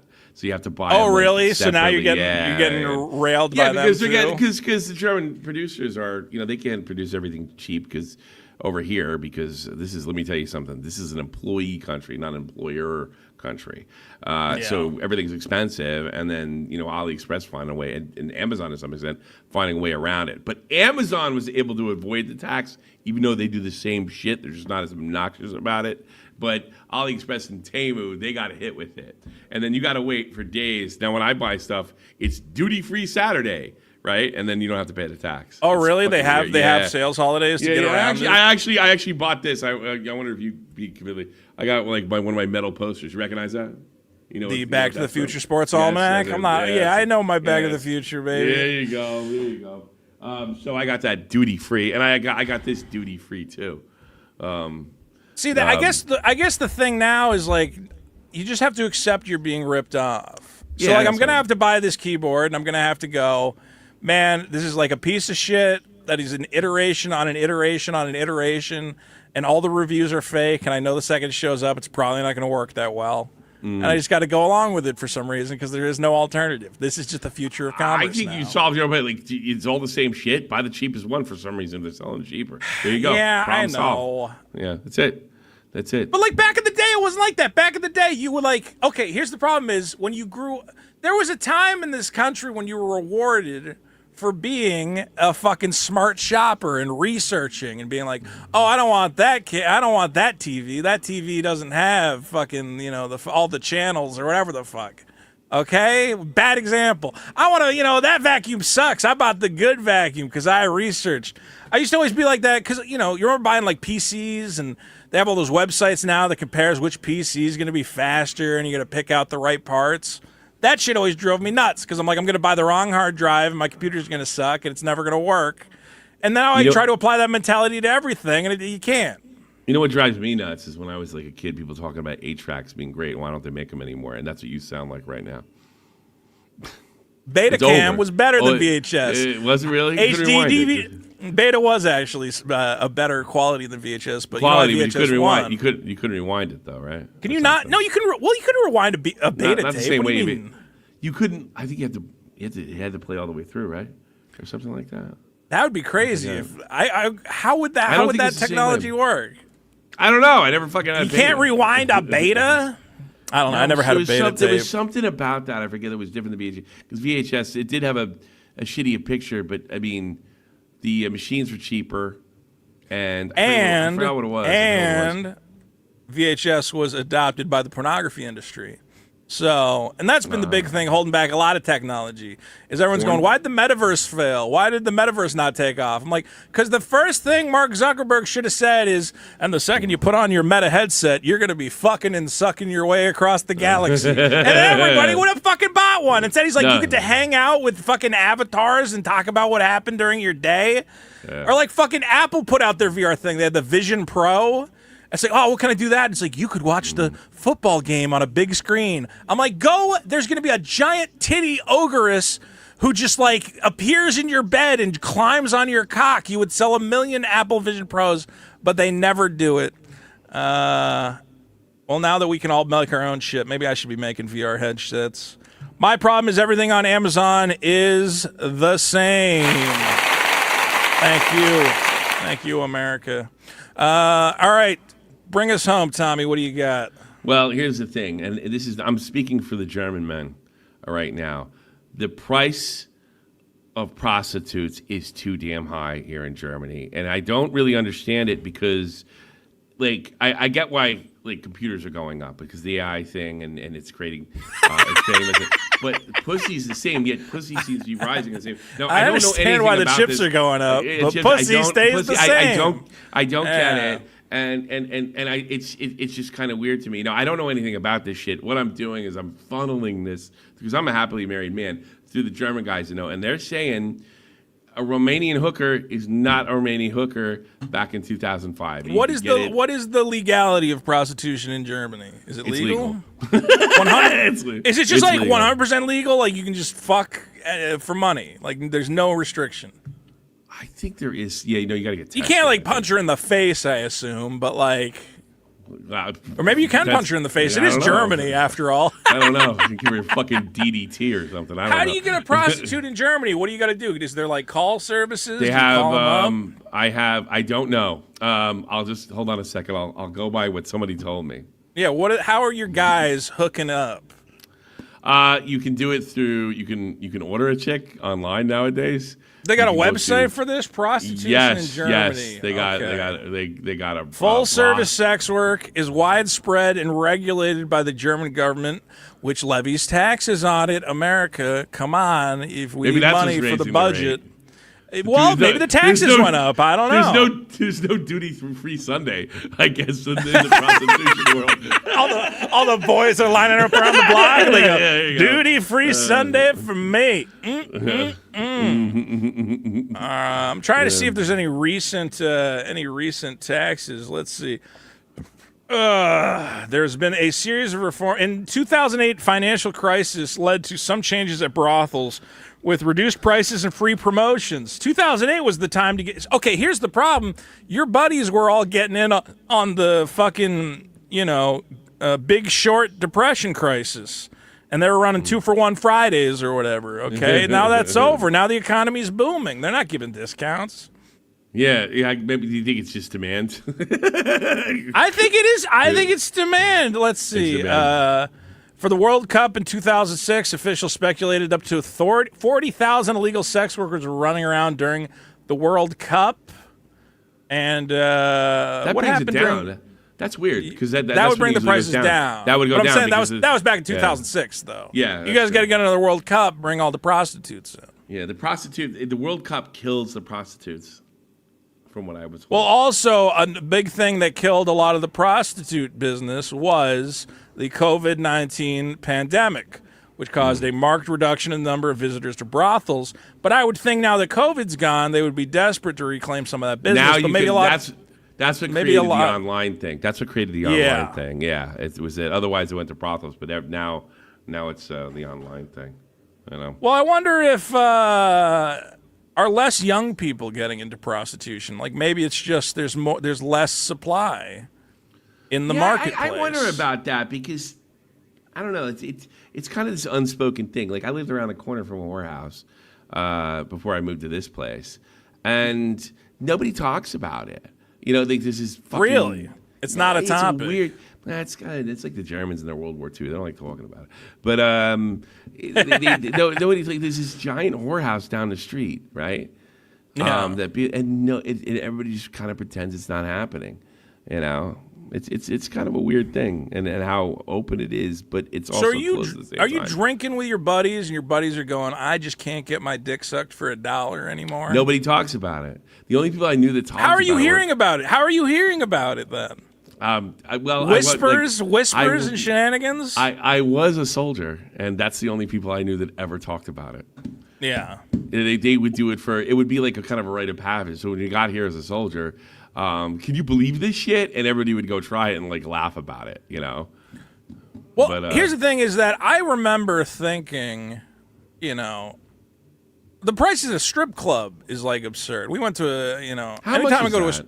I only went to one. It really strip club. depends. If you go to like a nice one in Vegas, though, they want like $200 for like a private dance or whatever, and you're like, "Do I get to fuck you after?" Like, yeah. Like that'll get you. Yeah, that'll get you laid. Yeah, get you. Yeah, you can't, dude. It depends on where you're at in the country. Interestingly, I actually had a story where what do you call it? The what's his name? San Francisco's 49ers owner Jed York was arrested on suspicion of engaging in prostitution in Ohio. Good for him. Okay. And everybody's like really confused though, because this is the kind of guy you went, oh, did he get like a high class escort or something? Was he getting like some nice call girl? It's like, no, he drove to a trailer park with $160 in his pocket. You go, bitch, you own the 49ers. I think he wanted the dirty. Yeah, he wanted the dirty. Yeah, I think some guys are into that. I think they're into fucking like crack whores, like women who are desperate, you know? Yeah, well, you can spread the wealth around, and pretty girls should get everything, right? And I remember going, how is Germany more advanced than America? Obviously, prostitution should be legal in America. Everybody in America always complains about, oh, the welfare state, all these fucking bitches got to work. And I go, well, I got a job for them, sucking dick. And they're like, well, not that. I don't know what I'm doing that. And I'm like, well, then you're not allowed to complain about welfare. You can't have it both ways. Here's the problem. Now, I'm a libertarian, so but here's the problem I've seen with it, okay? Do you think German girls are in these brothels? No. Guess who's in these brothels? Is it like Romanians? What is it? Maybe. Romanians. Every poor country in Europe. Just about every poor country in Europe. So it's Greece and it's Romania and it's Russian broads and what have you. So what that does is it makes just sex trafficking totally illegal. Yeah. You know, so all this horrible shit, and then, you know, the girls are kind of stuck. You know, I don't know. I guess that's probably why we don't want to legalize prostitution in America. Is then all these women are going to come, all these illegal immigrants are going to storm in. It is legal in Nevada, right? It is legal in Nevada. Parts of Nevada, not Vegas itself though, but like Reno, it's legal. It's yeah. So also in Vegas, I'm pretty sure you can get a prostitute without trying that hard, but you can get nailed. In principle, I'm for it being legal. But in practice, I mean, I live in this beautiful city, and there's whorehouses all over the place. You know? I think it might be legal in Boston. Oh God. You know? There was like I mean there were brothels in Boston. Maybe it wasn't legal. There was like some weird like rule where it's like as long as it's like inside and like a membership or something. Like technically it's not a brothel. Yeah, I used to play cards in like Italian social clubs and stuff, and it was gambling. And Yeah. We're just hanging out, man. We're just playing cards. Yeah. What is okay? But like, what is the right price for getting your dick sucked? I think $100 is the cap. Like, I think if you pay more than $100 to get your dick Well, I mean, sucked, I can't imagine. I can't imagine the broad would do it for less than $100 because then I know it I be wouldn't. Worth their time.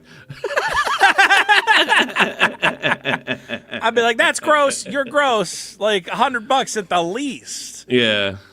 But that's why when I hear about guys, it's like, yeah, you know, I paid like $500 to fuck a prostitute, and I go, Well, that's America. why? That doesn't For what happen over point? here. Exactly. Well, yeah, it's you like gotta the go. price. I think the price goes up in the state. Like we should have a pussy stock market. The price goes up in the States because it's illegal. Yeah. So they're taking on risk. You gotta put money away for bail. I also look. I've never been with a prostitute because I go. I don't know, man. I hate the idea of that I'm fucking a girl who, in the back of her mind, is going, "Oh, great, another fat guy I gotta fuck." You know. Like, they're going to be thinking that anyway, but I want them thinking that because I've tricked them. You know, if the money's there, it's not fun anymore. It has to be, he was a real smooth talker, and he was all funny at the bar, and now I'm sucking this fat guy's dick. God damn it. You need to get in, get out, get what you want, and leave me alone. I guess, man. I guess most of the prostitutes are like, they can probably compartmentalize it. But I'm the kind of guy, like, I'm so, here's the thing on me is, like, I'm terrified of asking a bartender for like a drink that I'm worried he's going to think is gay. You know? Like, I like to drink vodka cranberry with a little bit of lime, which is a gay drink. Let's be real. It's a gay drink. So anytime I go to a bartender, he's like, what can I get you? I'm like, yeah, let me get a vodka cranberry, a little lime in there or something, you know? What are you on your period? You know? Yeah, exactly. I don't want to, and that's like me. I'm like, what is he, as he's making it, I'm like looking in his eyes. I'm like, does he think I'm gay? Is he like, think I'm a fucking, he's looking at me like, gay boy getting a gay drink or whatever, you know? And that's what I would be like with a prostitute is the whole time. I'm like, going to be worried about what she's thinking. Like, this guy sucks. And he's not doing anything I like. I don't fucking know what she's going to be thinking. I couldn't handle the pressure of it. I don't know. I think, well, here's the thing. But I drank beer and it made me fat. Yeah. You know, I should have drank White Claw like all the Americans do now, right? Is that the big thing now? White Claw, hard seltzer? I guess so. That's what a lot of people like, yeah. Yeah, that's what it is, yeah. I guess now I don't have to worry because all the kids are drinking gay drinks. So I no longer, it's not like 10, 20 years ago when, the bartenders are all fucking effeminate guys being like, oh, I put a little spritz of lemon on there and I shaved some cinnamon on top. And I'm like, all right, I guess I don't have to worry about that anymore. We got a new breed of fucking fancy boy bartenders. You used to have to worry about that, though. You have to worry about getting judged for your drink. I suppose. I don't really give a shit at this point. I've been drinking apple wine because there's less calories now. So I guess, you're married, you have kids, you don't give a fuck what anybody thinks. You know? I mean, the whole society has become feminized at this point. I will say I have a buddy, he swears by the Asian massage parlors. He says it's the best thing in the world. You go, you get a massage, and then at the end, the Asian girl goes, you want a happy ending? You want a good time? You go, I would like a good time. Thank you.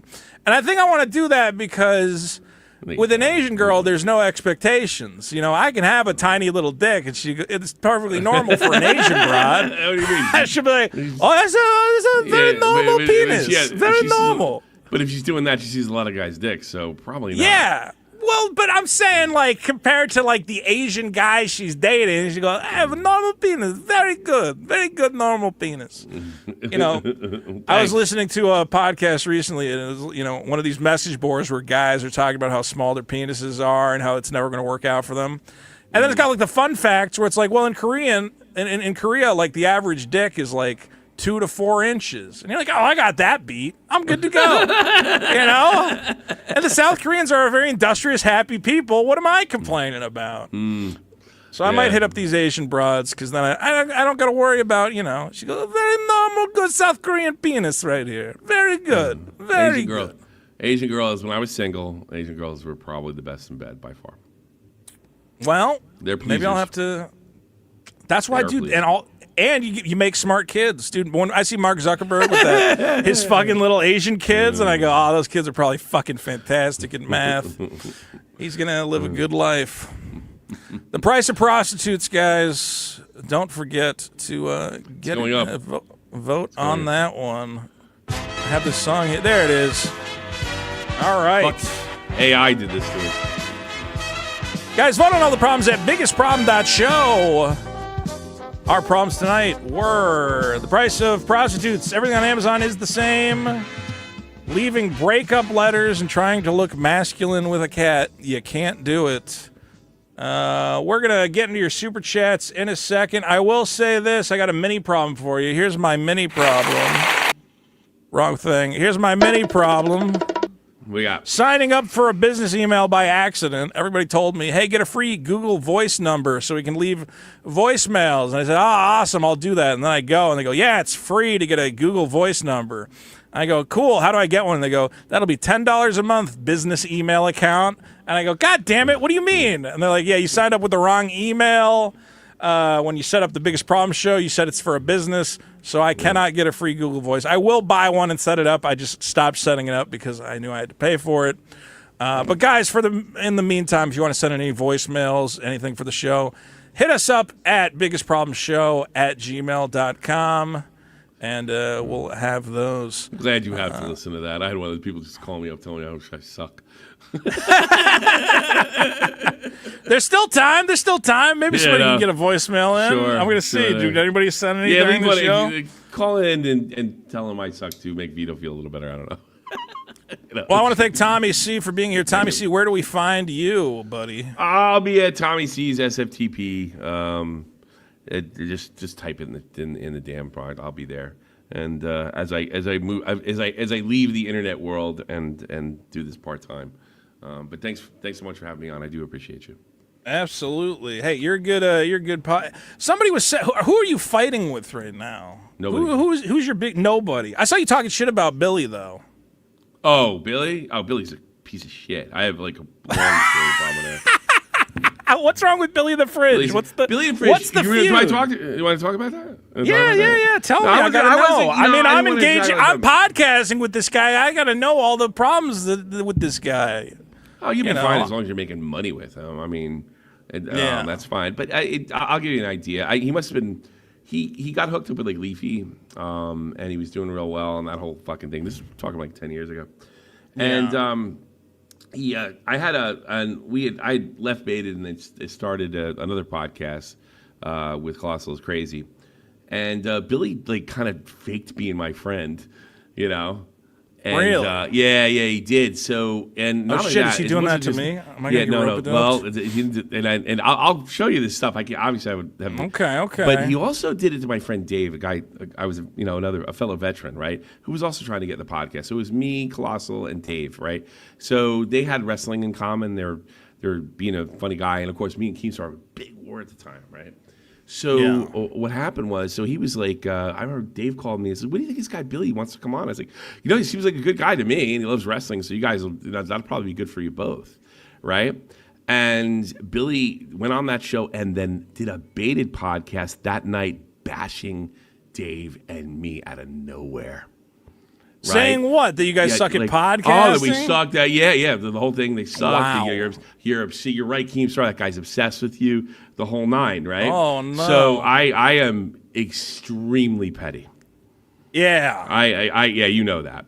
I'm extremely petty, and I like revenge, and I like big stuff. So I kept that quiet. How long ago was that though? Like that years? Was in 2017. Yeah, and I waited. 2017. Billy talked shit about a wrestling podcast. Yeah. Well, we just it's not even that. He kind of. All right. I'll give you an idea. He went in and threw Dave under the bus, and Dave really had nothing to do with me and Keem's drama. And this is the only podcast they actually removed from YouTube, the only beta podcast room, and the only way you can still hear it is actually on the SoundCloud version of the beta podcast. They're embarrassed about it.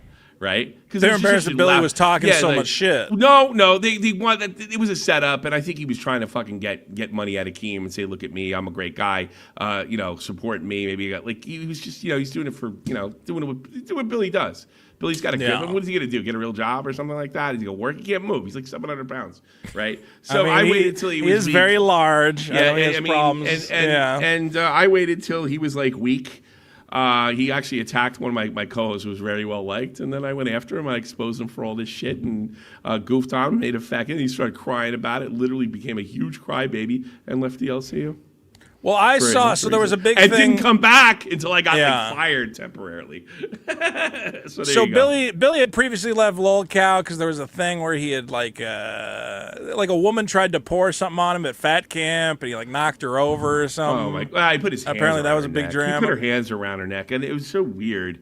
And I think Billy's going Billy's going a little senile too. So she was being a pain in the ass, and then I guess she was spraying ranch dressing everywhere, right? Well, that's gross. I don't want that on me. I get that. Upset. And then it wasn't so she kind of fell on him. So that was no big deal. But when she came down, he put her hand in the neck and started screaming at her, unironically. Yeah. And then he did this whole thing where I had to protect myself from the ranch dressing. and because I'm allergic to ranch dressing, and then whenever that backfires, it could be allergic. I was only joking around about that, and it's impossible to believe because he had his hands on her neck. He's saying, "Don't you come near me! Don't you ranch? Oh, Tommy, you fell for the joke of the ranch." And she get the fuck out of here. And he just looked like a complete fucking dipshit. And that same little Fat Camp thing they had, I don't like being the content. He dish it out and can't take it kind of guy. That's why he's I was actually me and him just talk about magic cards. Yeah, we haven't come to blows yet. I wanted to know because I'm always trying to understand what's going on with Old Cow, and then I tune in, and it's like Tommy C talking shit about Billy the Fridge, and I go, there's some fucking dish here, there's something going on. Yeah, I mean that's the way it was. He left. He kind of became a big baby. My favorite thing is I told my friend Real Talk who passed away didn't like him, right? And Jesus. He called him a fucking cop, right? And then he came over, he's like, man, Tommy's bringing up dead homies and using them against me, chat. Don't you hate Tommy? And it didn't really work because nobody cares a LolCow. They just want you to be a LolCow, so you have something to laugh at. So I made all my dead all my homies. All my hate homies are yeah. So I did all my dead homies hate Billy the Fridge. Hate and we Billy. did an AI song. But I was going to stay away from this because I didn't want to interfere. All right. Well, I just was trying to get to the bottom of it. I didn't know. Fuck Billy. But I mean, if Billy was talking shit about you, it's fair enough that you were talking shit back. If he started, no. I pretended to be his friend until I could fucking pound his week and fucked him over, just like he fucked me over and my friend. So no, I wasn't trying to be a good guy here. He's a good guy. He's a good person. He's not here for money. He's a good entertainer and he cares about the fans. I don't, and neither does he. He just won't tell you, and he's a total phony. There you go. Wow. Well, now we know. I guess I'll have to be on the lookout. Maybe Billy's. Hopefully, he's not talking shit about me. I just wanted to know what was going on. Now I know. If you guys are making money over there, you guys making money, you'll never have a fucking problem. If it suits him to throw you under the bus to make money and say, hey, I'm really concerned about Vito, and he might pretend to start taking your jokes literally. Yeah, that joke's in. And then all of a sudden, the cuties things becomes a problem out of nowhere. You'll remember what I said. Remember what I said. I don't know that he'll do that. I'm not predicting it. Don't worry. I'm not giving you a famous. It's so tough. The whole YouTube sphere. Everybody's backstabbing everybody. Everybody's trying to make $1. I think the money does make people, crazy. Like a part of why that LolCow I think makes people crazy is everybody's trying to make $1 and they got to please Keemstar. Yeah. And you got people that don't have a YouTube channel and they have. I'm not saying I'm the most talented guy in the world. I'm limited. I'll admit that, right? But they're even worse than I am, the kid, and they're all just slugging each other for money. You have a fallback plan. So when you leave LolCow, you're like, well, I can do my own streams. I can do my own stream, donos. but it's part time now. I'm a stone amateur now, and I'm just having fun with it. And this is like a famous internet show. I can kind of knock that off. Yeah. Why isn't Maddox your next guest? That'd be funny, right? I can't get him. I mean, like, I've tried sending messages. I don't know how to contact the fucking guy. I think he's just really written off this section of the internet. I think he's also worried that I'm like trying to trick him, like I'm going to do something to him. I trick him. Fuck him. I have nothing to trick him with. I know. I mean, we have a lot in common, me and Maddox, and I go, it'd be great to just talk to him and see where we land. That would be a killer show. I would stop everything to watch. I think it would be I think me and him could, I'm not saying he's got to be my fucking co-host or whatever, but I'd just love to chat it up with him. He's not. He's not on what you call it anymore. What? He's not on anything. Really? Oh, wow. You don't know what Maddox is up to? You haven't checked in with Maddox lately? Maddox is killing it. Maddox is killing it. Here, I'll show you. Show me what he's doing. Now, tell me what you would do, Billy. Tell me what you would do, Tommy, if you walked in, a guy invites you, he says, there's going to be a cool house party. We're all going to be hanging out. There's going to be chicks there. We're just going to be drinking, hanging out with chicks. And you walk in, and these two guys are on the couch looking at you. What would you do?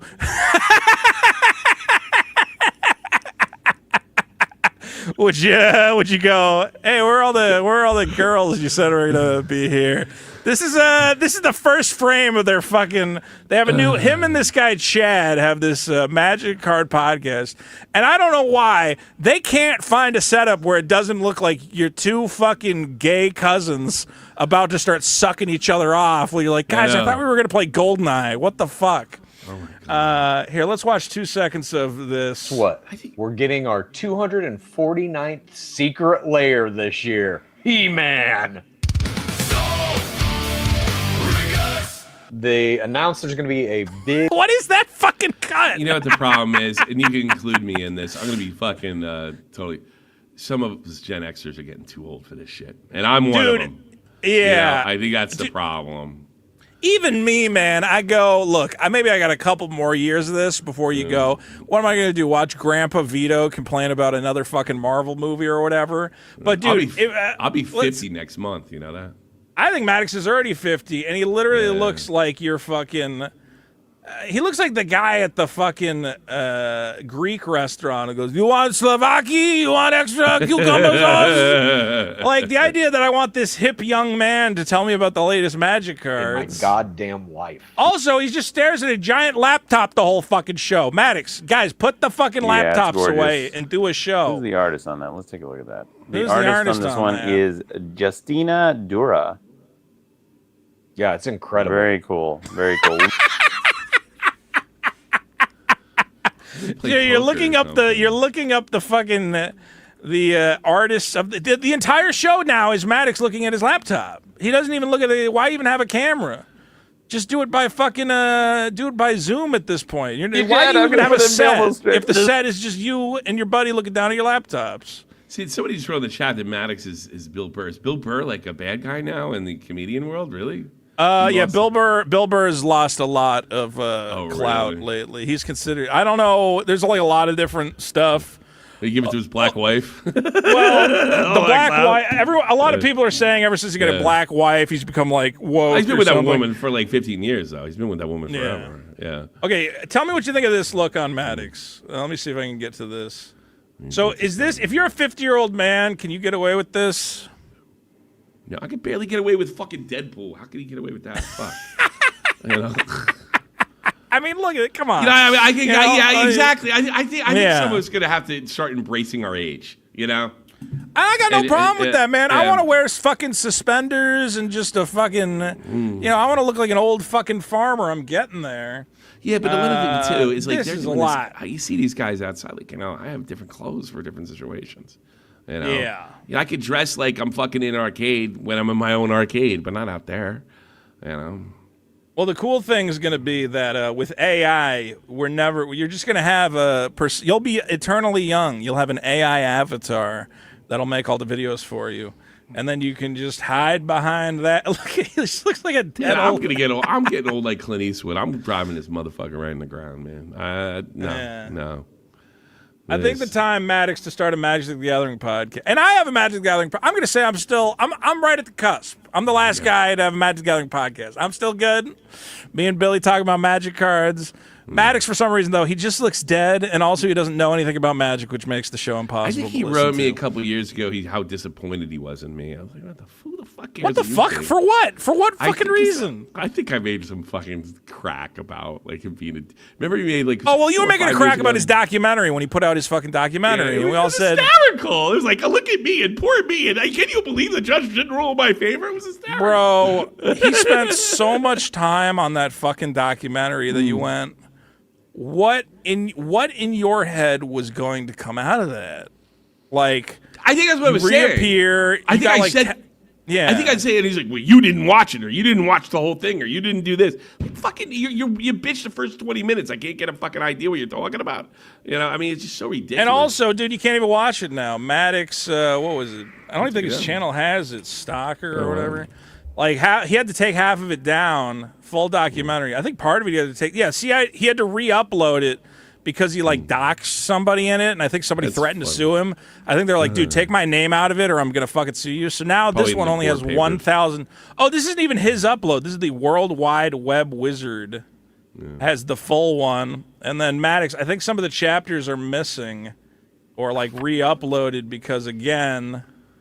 Yeah, I mean, he did it Maddox, for like I'm on 30,000 your views. podcast. I'm on his podcast. I know I shouldn't be talking shit because I'm going, look, Maddox, I just think you handled a lot of this badly, but I still think you could be a funny guy and you could have fun making shows, but Too late. It's too late. I mean, I come on. don't know. You I think it's don't over for him? I don't think he, because all right, you're a little woke, but you know how far you can take it. Like, I don't think he does. He's like iDubbbz. He's iDubbbz before iDubbbz. There's no way to go with this. That's Yeah. true, dude. Man, Yeah. I was thinking about this recently. The guys who got sucked in by like the woke shit. You never did for the- that bad, so For the longest time, I avoided. I was like, I don't want to talk about like this woke, and it's like just a fucking buzzword. And then I'm like, no, I guess that just is what we're using to describe it. Now AOC is even talking about like woke one, and I go, okay, I Yeah. guess that's just the word we're using now. yeah. And I'm thinking about, dude, I knew a bunch of guys who were like cool guys, and they were making cool shit, and they either A, got sucked in by the woke shit, or B, the woke shit created an environment where they could no longer thrive. And it actually like fucking. It really pisses me off when I go, man, I knew a bunch of cool guys, artists, creators, comedians, who were all making really cool shit for a while. And then all these fucking activists and progressives and bleeding hearts showed up, and it just became impossible to do anything. Like anything you did would offend people. You would try to do a podcast and you would get a million comments about like, oh, I noticed you said that Cloud from Final Fantasy is your spirit animal. I don't know if you understand how many indigenous people just died because you fucking said that. You know what the end game for that is? I found out. You know the YOLO guy, right? Which guy? YOLO, the big meme. You know what I found out about that? What? Oh, you know what I'm talking about. I don't know The who guy- you're talking about. All right, The it's YOLO a guy?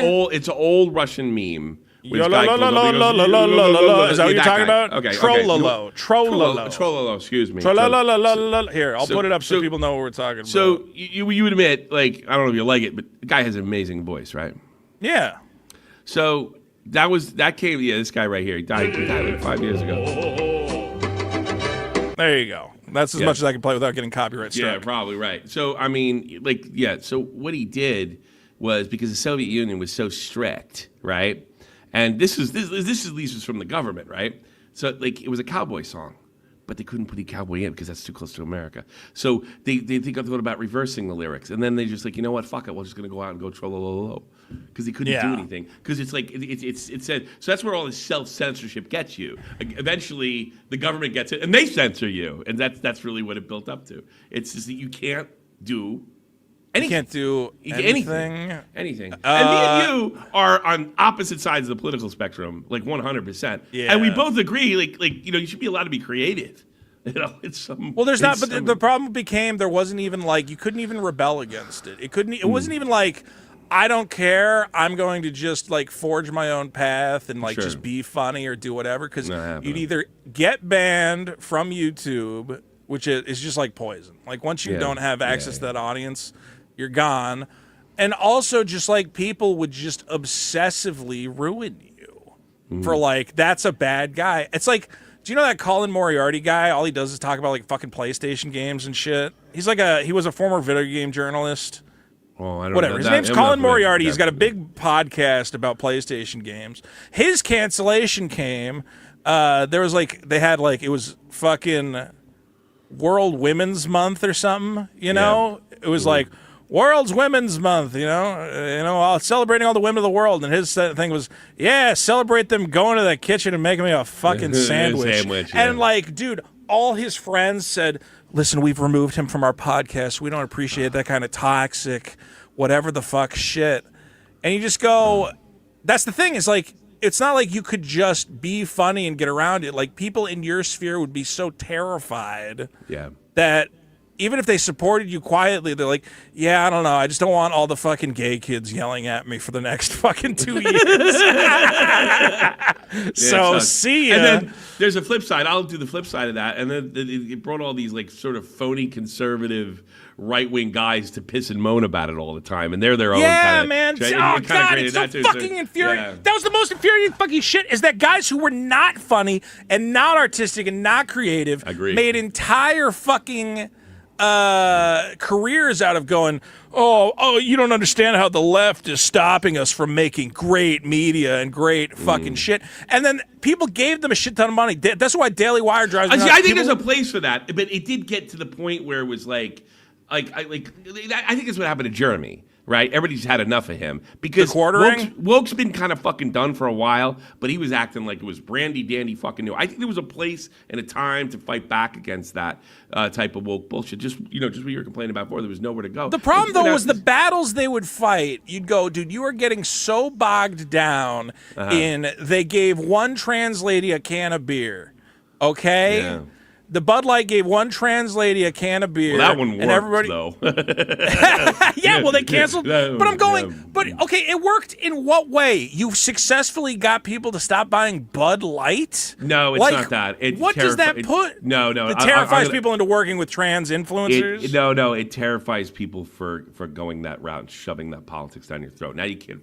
Now it's not a viable option. That's what they would say. But I know what you're saying, too. I agree with you, too. Like, you get all these sort of, like, weird grifters out there that, I'm for that. I'm for, like any kind of censorship or self-censorship, which is like the worst, or anything that bogs creativity. It's so weird to me growing up when all the lefty kids were always the most creative growing up in high school, and I was in bands with them and stuff like that.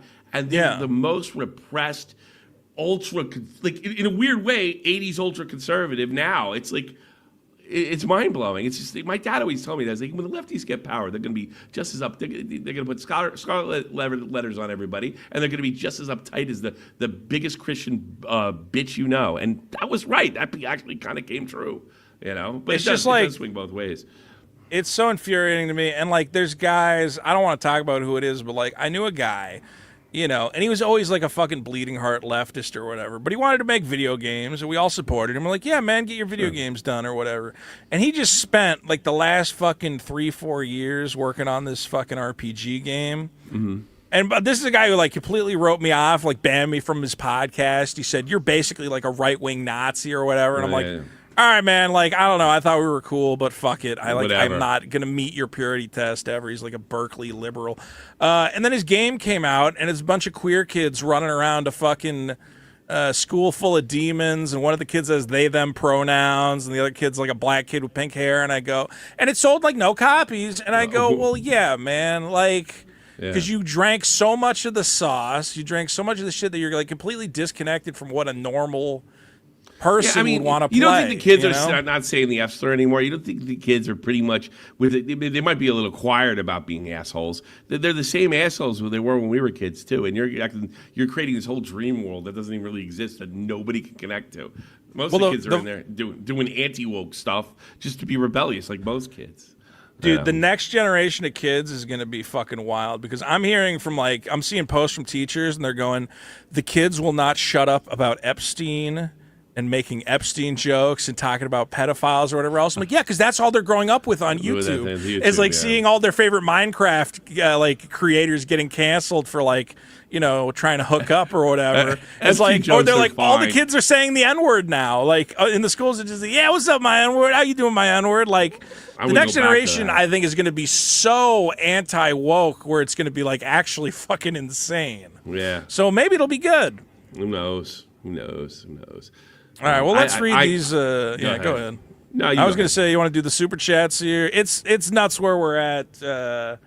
I hope the pendulum's swinging the right way, but it just feels like we lost 15 fucking years of like cool shit by bowing down to these people. I think so. And it's funny because the same people that did that were the ones that were fighting against it when I was a kid on like MTV. Yeah, so and weird. then they wanted to become super censorship, and it sucks. AK for 5 says, I thought I missed yesterday's episode. Alas, it's a Friday show. That Cody said, for 2 says, thanks for not killing the show. You're welcome.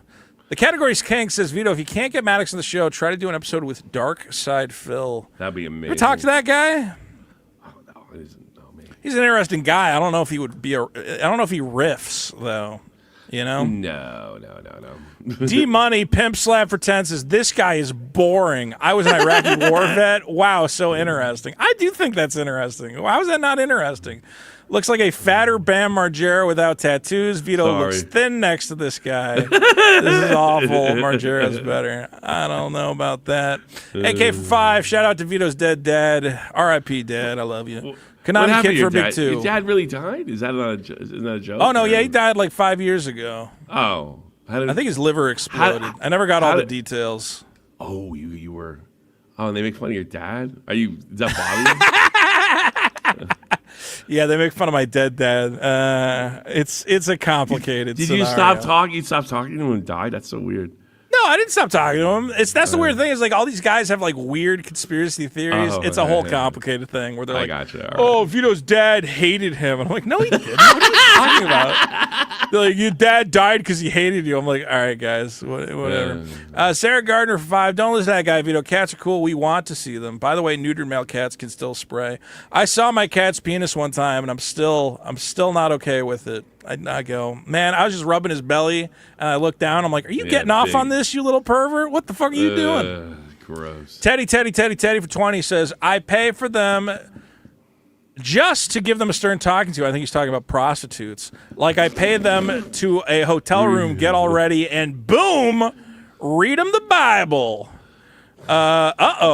Cody says, for 5 says, I got some shit to talk about Billy. He believes in ghosts, and that's stupid. Does he believe in ghosts? Who cares? Other than that, he's a cool I'm not going to guy. criticize him for that. I think there's something to that too. So you can call me stupid too. You think there's something to ghosts? I don't think there's like disembodied people that are coming back from the grave, but I do think There's echoes. There's echoes. Of the dead. Yeah. I think that's. I don't even think it's a dead. I think it's just a. The best one I heard was you hear the girl that got hit by a car on the way for the prom, and every night you see her walking up the lawn. I think that's like I think people really see that shit. I've never seen it myself, but I do think there's some kind of weird. I think it's possible that based on physics, when you die, it creates such a violent time-based event. Well, I was reading about an English ghost story where they saw a ghost of a living person. So I wonder if it's I wonder if it's just some kind of fucking something to do with time. I used to love Unsolved Mysteries. You remember watching that show? Oh, I was a big fan of that one. A man in a car goes. I'm like, oh man, what did happen? It could have been anything. Anything could have happened. I love the show. I was a huge fan. I'm a huge Robert Stack because I like the old Untouchables, the black and white one. Oh yeah. I was sad when that guy died. All these celebrities have been dying lately, and I'm like, yeah, none of it's gonna match up to the fucking Unsolved Mysteries guy dying. I just grew up with him and like Bob Barker were like my two TV guys. Well, there's gonna be a lot. I just realized something too, because Dolly Parton was 80. That's the biggest generation is the Boomer generation, and they're in their late 70s now and early 80s. Yep. So you're like, because I saw somebody write, well, when will this stop? It's really gonna kick up. Yeah, that's what people don't understand. Is it's like, dude, we had the largest number of babies born in like right after the war, whenever, and their time's up. Yeah, so if you're about to get more celebrity deaths than you've ever seen, it's gonna be weird and it's gonna be sad. It happens in tens. Okay, here's the thing though. Do you ever like when a celebrity dies? Are you ever like, man, I'm glad I'm not a Dolly Parton fan because otherwise I would feel bad. Like I'm like, I don't really care. Dolly Parton's dead. I feel bad for everybody. Like I feel bad for everybody, but I'm like, I'm glad that I wasn't like a big fan, and now all day I gotta be like, Dolly Parton's dead. Now I'm like, Dolly Parton's dead. It doesn't bother me at all. I hate people that get Like, that's another thing. Like, they're dead cats and dead celebrities and getting misty over it. I hate people that do that. I'm trying to remember the last time like a celebrity like really I like gave a big shit about it. I don't know, man. Well, me, it was Charlie Kirk because he got his fucking head blown off. That was shocking. Dude, that was crazy. Yeah. The funniest thing about that was I wasn't a Charlie Kirk fan either. I'm like, wow, that's fucking crazy. Bro, when I saw that video and then I saw Tim Pool's tweet and he goes, I'm getting word that Charlie Kirk might be stable. And I go, do you know what a neck is, retard? He's not stable. What? His fucking head's missing at the point. You know what? I talked I'll throw Tim Pool a bone because I was looking for a reason, hoping he pulled through. So I think it's just a psychological thing. Like you're just hoping. Well, I'll tell you what, they told us when I could do certain types of thing like pressure wounds and stuff I learned in the Army, and they showed like pictures when they're training us, like of guys with like his brains hanging out of his head and shit. Yeah. And they were telling him, no matter what happens, tell the other troops he's with he's gonna be okay. It's lie. Because otherwise you're just fucking. You want to create you're gonna chaos. fuck up the troop. Well, I heard a story about a medic told me a guy put a gun to his head. You fucking fix my guy. He's so clearly dead. You know, so you want to keep everybody fucking calm. So I think that's what a lot of people did with Kirk. They just wanted to believe that. See, I thought the bullet may have went through. Maybe they could stop the bleeding. Blah blah. No, but he's fucked. You're right. Looking back, yeah. Bro, I saw that video and I went, no, there's no like. I thought it was AI. I thought it was AI when I saw it. Dude, it was so violent that I was like, I've never seen. I watch a lot of videos of Chinese people and Brazilians, killing each other. Yeah, I was trying to talk myself fucking, into it. I was totally. It's just like you do. I didn't want him to be dead either. I was like shocked. It was shocking. It's so funny how quickly now like shocking events happen in such rapid succession that like we don't even really. Back in the day, like when fucking Kennedy got shot. For the next 5 years, people are going, man, can't believe the president got shot. Or, I remember where I was when the president got shot. And the guy who shot him got blown away on TV too. Exactly. And now it's but then a preschool got shot the next week, and then a guy blew up then a lady drowns half her kids or whatever, and you're like, the world's just full of horrors. What are you going to do? Maybe we'll talk about it on The Biggest Problem in the Universe. Guys, follow that Tommy C on YouTube. Go to biggestproblem.show to vote it all up and tell the people around him it's going to be okay. No breakup letters, boys. Don't do it. Bye-bye.